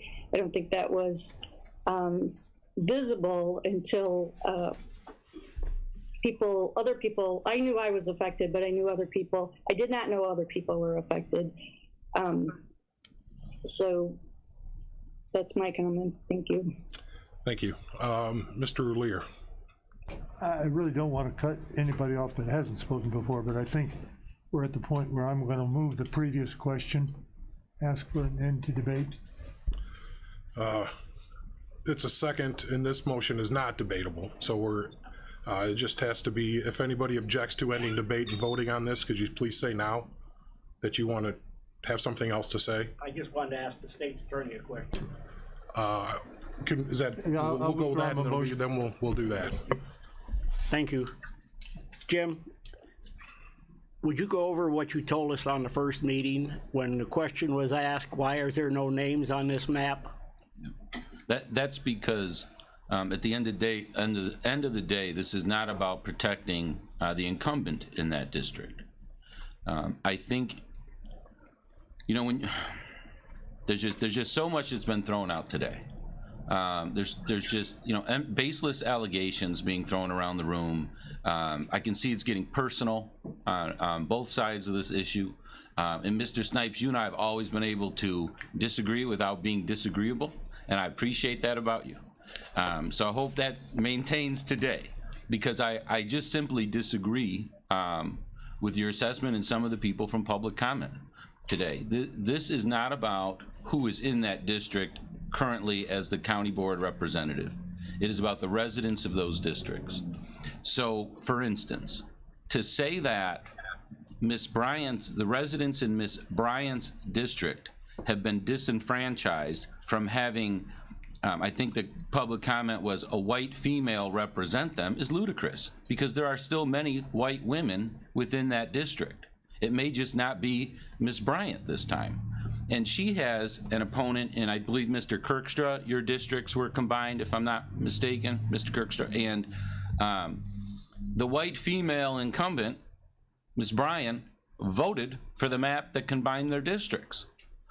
And at that meeting, when the map was approved, Mr. Snipes, I specifically remember you saying that Ms. Peters' district was combined with Ms. Parker's district, if I'm correct. And you said you thought that was unfortunate because they're two strong board members, two women. And I remember cringing when you were saying that, solely because the map process is not about the incumbent. But it told me that you knew that those districts had been combined, and you still voted for that map, even though there were two white women, which is what you complain of today. And when I look at this map, I may not be able to tell you every little street inside, but is there anybody that can honestly look at this and not tell me what district you live in? I mean, you can see the major barriers. Those are listed: 45, 52, 50, 17, 115, 113. You can see where 57 is. Everyone knew where they lived in this map. The map didn't change, but for a few boundaries, which had no impact upon the issues that you complain about today. It wasn't a situation where Miss Bryan was just on the border of the first map, but still in her own district, and suddenly there was a change that put her into a combined district. None of that changed. What district each member on this current board was in is consistent still today, from the first map to the second map. And it's only a problem for you if you are worried about protecting the incumbent in that district. When you talk about, well, why were some districts changed and others were not?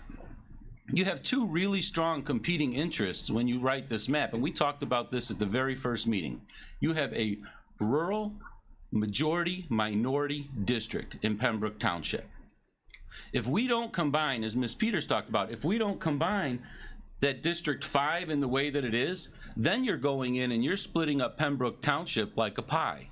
And then you diminish minority representation, you diminish the ability of a minority to get elected from a majority-minority district, and then you run afoul of the Voting Rights Act.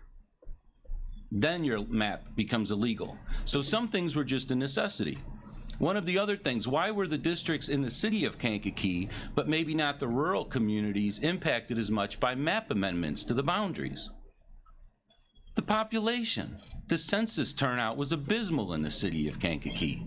If you have population reduced in the city of Kankakee, why the hell would you have to adjust Herscher to accommodate for that? That just simply doesn't make sense. The amendments need to come from within the community whose population was impacted. Now, the way the districts are drawn, your district has been combined with Ms. Hudson's district.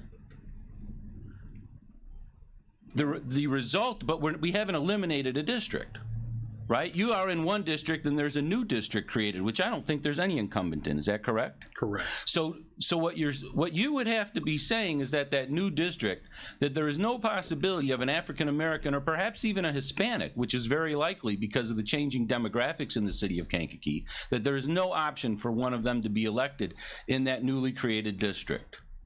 That's simply not the case. That district is primed for minority representation. It may not be you. It may not be Ms. Hudson. But that doesn't make it illegal. The issue is not about what individual gets elected. It's about what choices that community has available to them. Women have a voice on this board. Women have the same voice under the new map as they did under the last map and as they did under the map that was even passed 10 years ago. And for them to get up today and say that those maps were so great 10 years ago, it's disingenuous, because let me tell you, I was in those rooms 10 years ago when they were talking about them from a partisan standpoint at the time.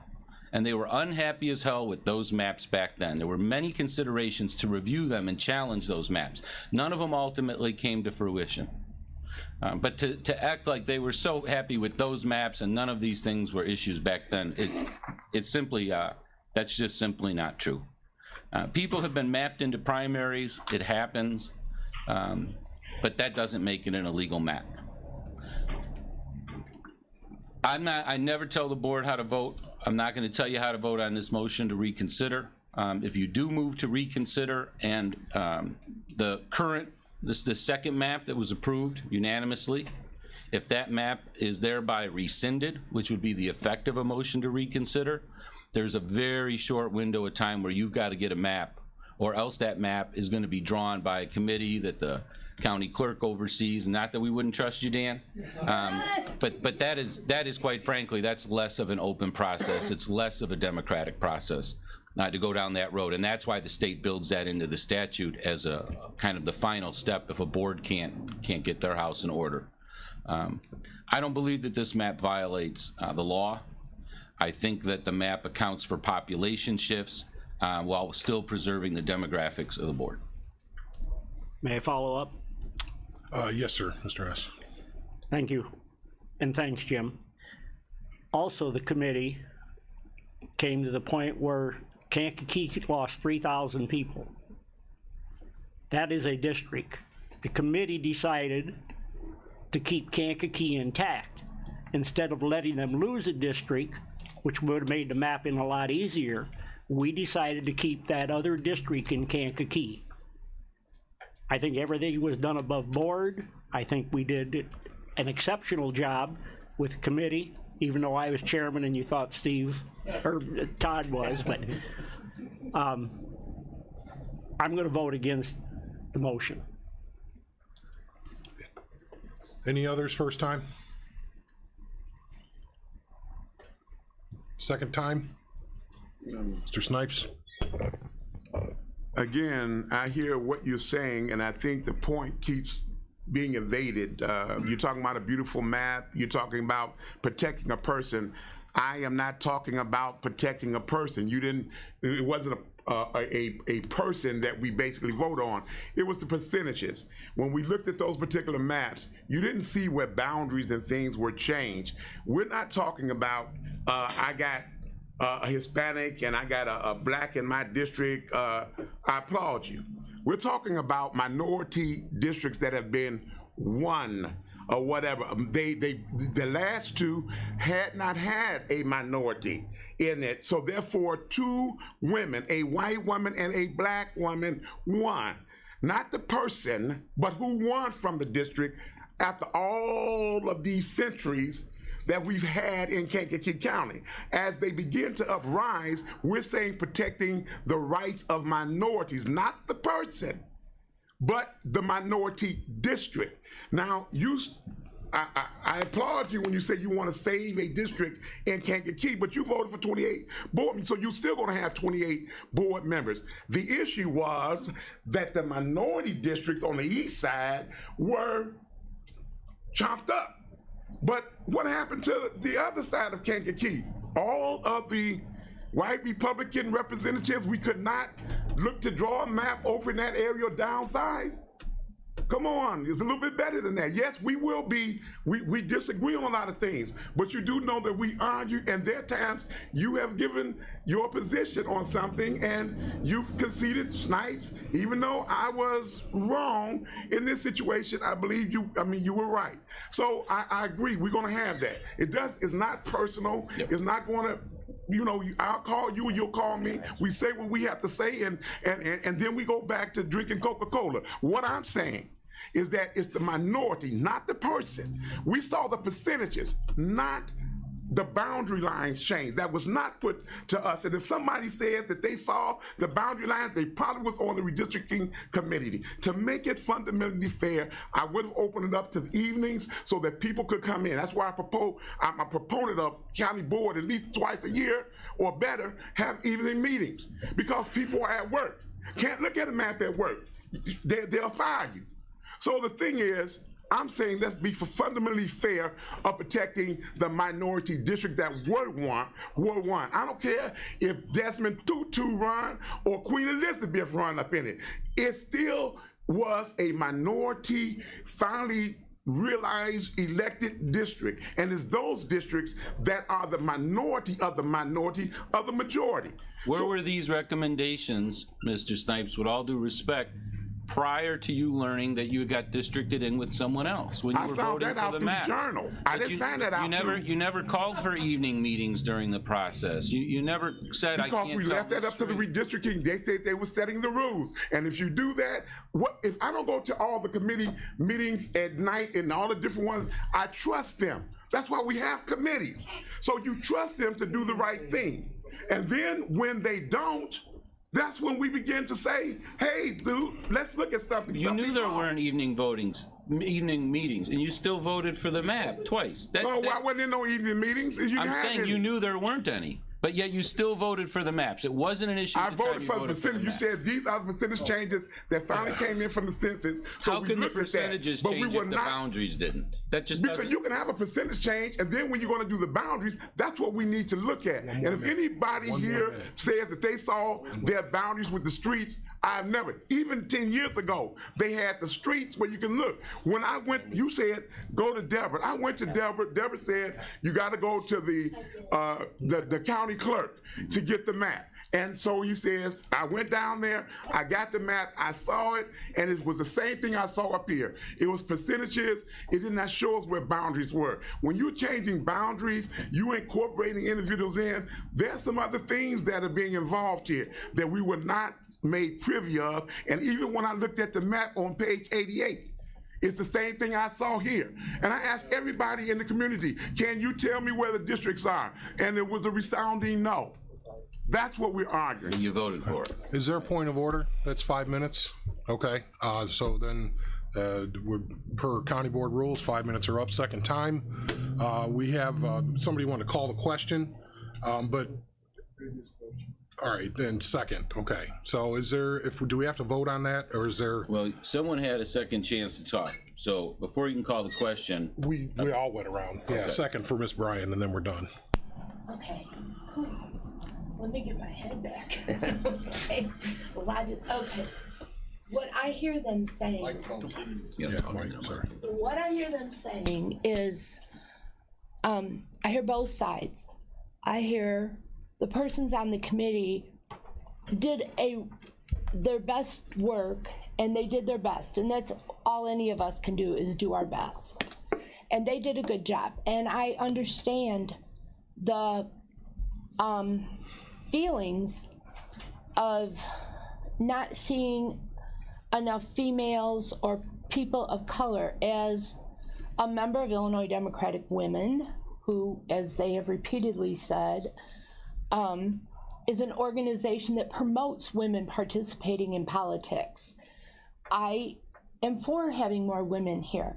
And I would like to see, when people leave their seat, to have more women and people of color appointed in their place. I applaud when this is done.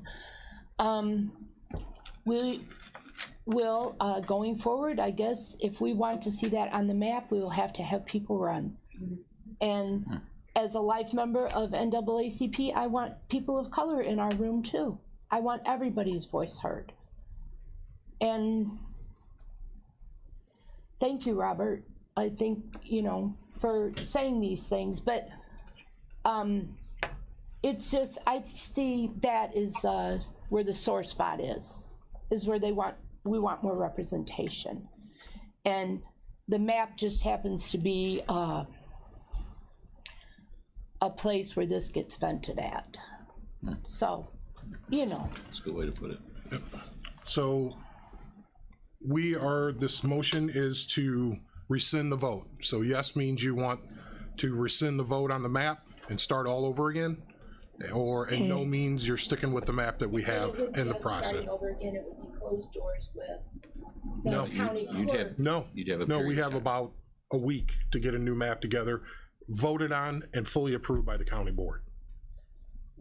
What was Jim saying about That there's a very short period of time, which is approximately that week, or whatever that period of time is. If it's not completed within the statutory period of time, it goes to the committee that would be basically a process overseen by the county clerk.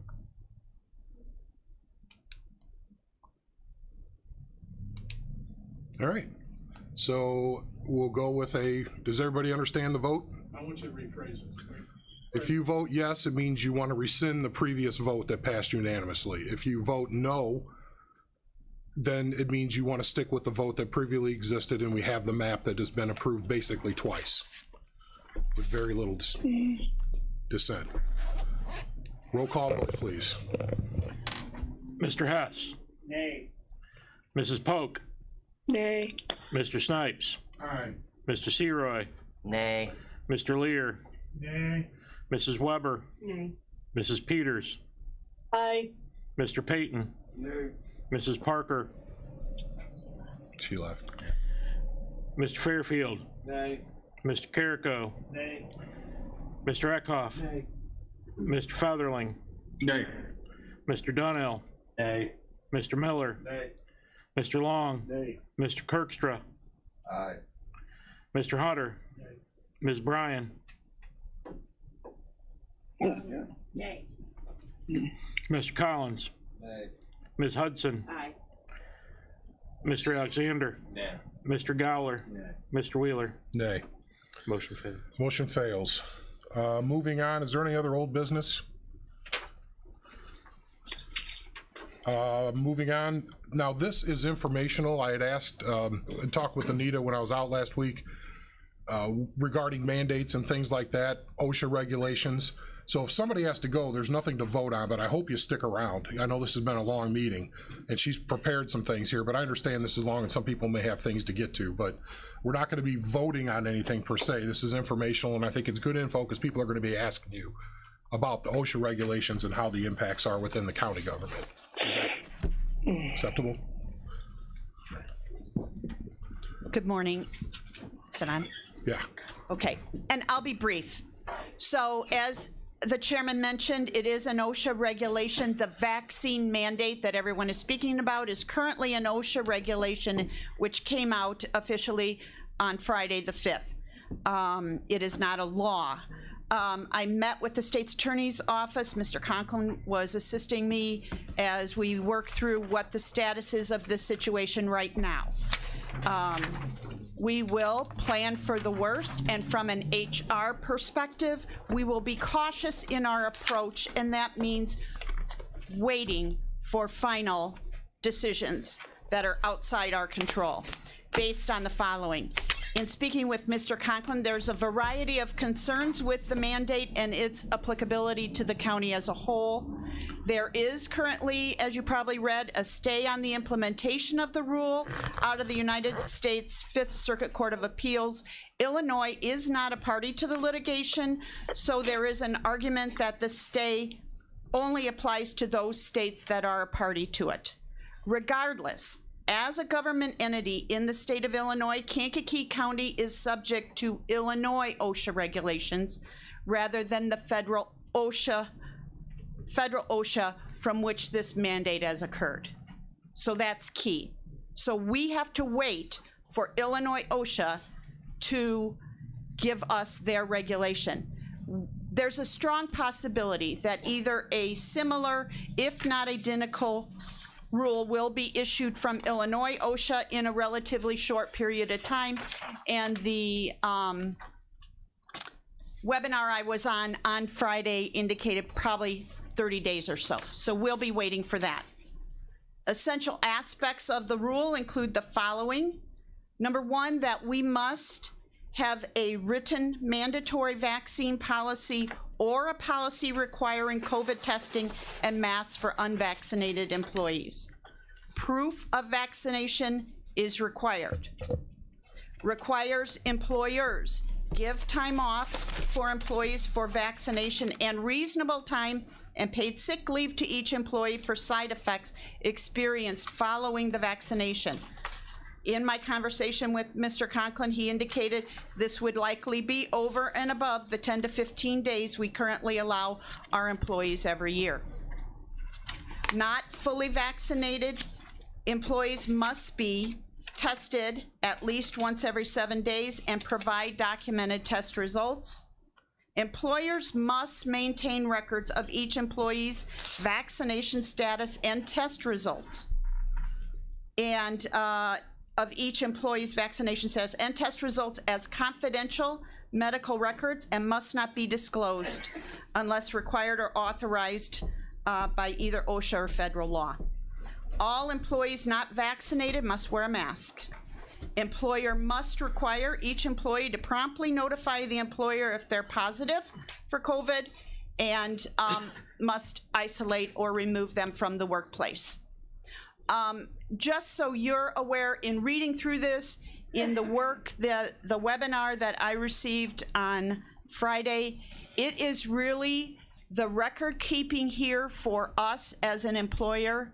If what Illinois OSHA distributes is similar to this federal rule, it'll be onerous. It'll be onerous to try and track every single employee's vaccination status as it occurs, track what they provide, keep a copy of that record, track every single employee's testing every week that's unvaccinated. It is onerous at best. So we will keep track of it. I'm sure I'll be speaking regularly with the state's attorney's office as this moves forward, but that is where we're at right now. So onerous equals expensive for us. It will probably require, and I believe it's an appropriate use of ARPA funds to do all of this stuff, but it will, how much is that going to drain that? We just don't know at this point, because we're going to need another person to administer this. There's no way that we can do this with an HR staff of one that's also our county administrator. You know, I mean, seriously, well, excuse me, about 1.5. Didn't mean to sell you short. Sorry, 2 HR employees. Get something thrown at me here. But I think you understand it, and it's just, let's please don't get into a big fist table pounding political discussion now, because we just don't know what it is yet. We wanted you to have the information in front of you, so if people ask you, this is kind of where things are at right now, but know that the county's different than the businesses in the community. They're federal OSHA, we're state, and state hasn't promulgated those rules yet. But know that I've already looked into testing options, maybe people that can come to our buildings to help reduce that kind of stuff. I did that when this first came out, what, a month and a half ago, when they started talking about this, the president. So anyway, questions to start with, Mr. Hunter. Anita, organized labor at the webinar with you or not? It was, the actual webinar was put on by one of the top employment law attorneys out of Chicago. But they weren't a part of the webinar with you? Organized labor, no. Any feedback from them yet? No. Thank you. I've had feedback from organized labor. They don't like having all this shoved down their throat without it being negotiated, collectively bargained. And people that say that I'm anti-union, they bargain for those rights, and they should be able to collectively bargain vaccination status. Seems like this is a way around unions, in my opinion. But that's just mine and a lot of union people's opinion. But I'm anti-union, I forgot. So, anybody, any other questions? Mr. Snipes. I am I'm kind of in betwixt and between only in this regard. The school district is already in the process of doing this, and so I know the tedious task or whatever, and basically they ask for your vaccination card, or you have to be tested at least once a week, and they have a health department and whatever, or you have to bring it from someone that is currently a health, that's certified health. They don't do no home testing. An individual, I was with the doctor in the state of Illinois that's out there. We had the opportunity to see her at the NAACP meeting and ask some questions. Whether my greatest concern was many of the individuals that says that if they caught COVID, they have to use their sick time now because they don't pay for the 10 days. But I see something is now in Springfield, and it's passed the governor, I mean not the governor, but the legislation to the governor's desk.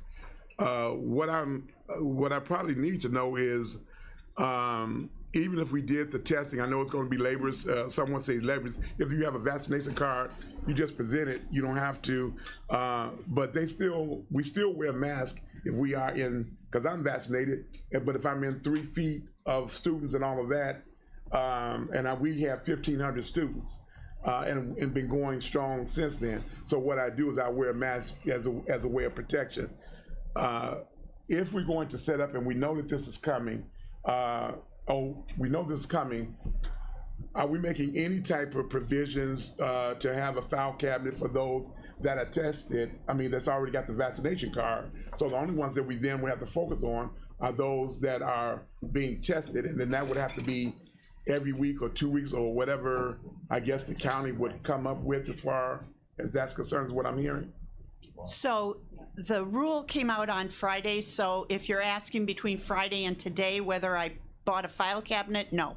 I've done, essentially all I'm trying to do right now is get our legal requirements understood. So at some point, once we get the ruling from Illinois and once we understand what it means, we will have to address how that's going to be kept. So yeah, that's it for now. Is there any other questions about this? More to come, I guess. There's no definitive answers. It's just the lay of the land as it stands now. Mr. Collins. I'd just like to address the basic tenets of our country, which if you look at the Bill of Rights, the 10th Amendment delegates that any powers not clearly outlined in the Constitution are given to be issued by the state and determined by the state, and one of those is sovereignty from the state. And the definite, sovereignty is the inherent and independent right to do all that is necessary to govern oneself. In the United States, the people are sovereign. In fact, only the individual is truly sovereign, because only the people, not the government, have inherent rights to life, liberty, and property, along with the right to preserve and protect it. So this sounds really, maybe it sounds confusing, or it sounds hyperbolic, or it sounds like I'm trying to make a big deal out of something, but the most basic human rights that we have are that we can control what goes into our own bodies. And sovereignty is one of the most core tenets of liberty, of freedom, of our country, of our Constitution, and our way of life. And I would really encourage this board to not adhere to any sort of OSHA recommendations or any other recommendation, no matter how it's voted on by anybody. If 100 people vote that you don't have sovereignty of your own body, that does not make it so. And I would encourage this board to challenge any I mean, look at how this is going to affect us from the financial standpoint if we do have to track all of these issues, and we do have to individually submit for testing all of the county employees. We're not just talking about people in this room. It would be a massive undertaking, and we know where this is going because we've seen where it's gone in other parts of the country. I would just encourage people to educate yourself on what personal liberty and individual freedom is. The 10th Amendment Center.com is a fantastic resource for explaining your rights and sovereignty from the state. Mr. Hess, did you have something? I'm making my motion before Miss Bryant gets in. I second that. Mr. Kirkster with the second. All those in favor of adjournment? Those opposed, same sign.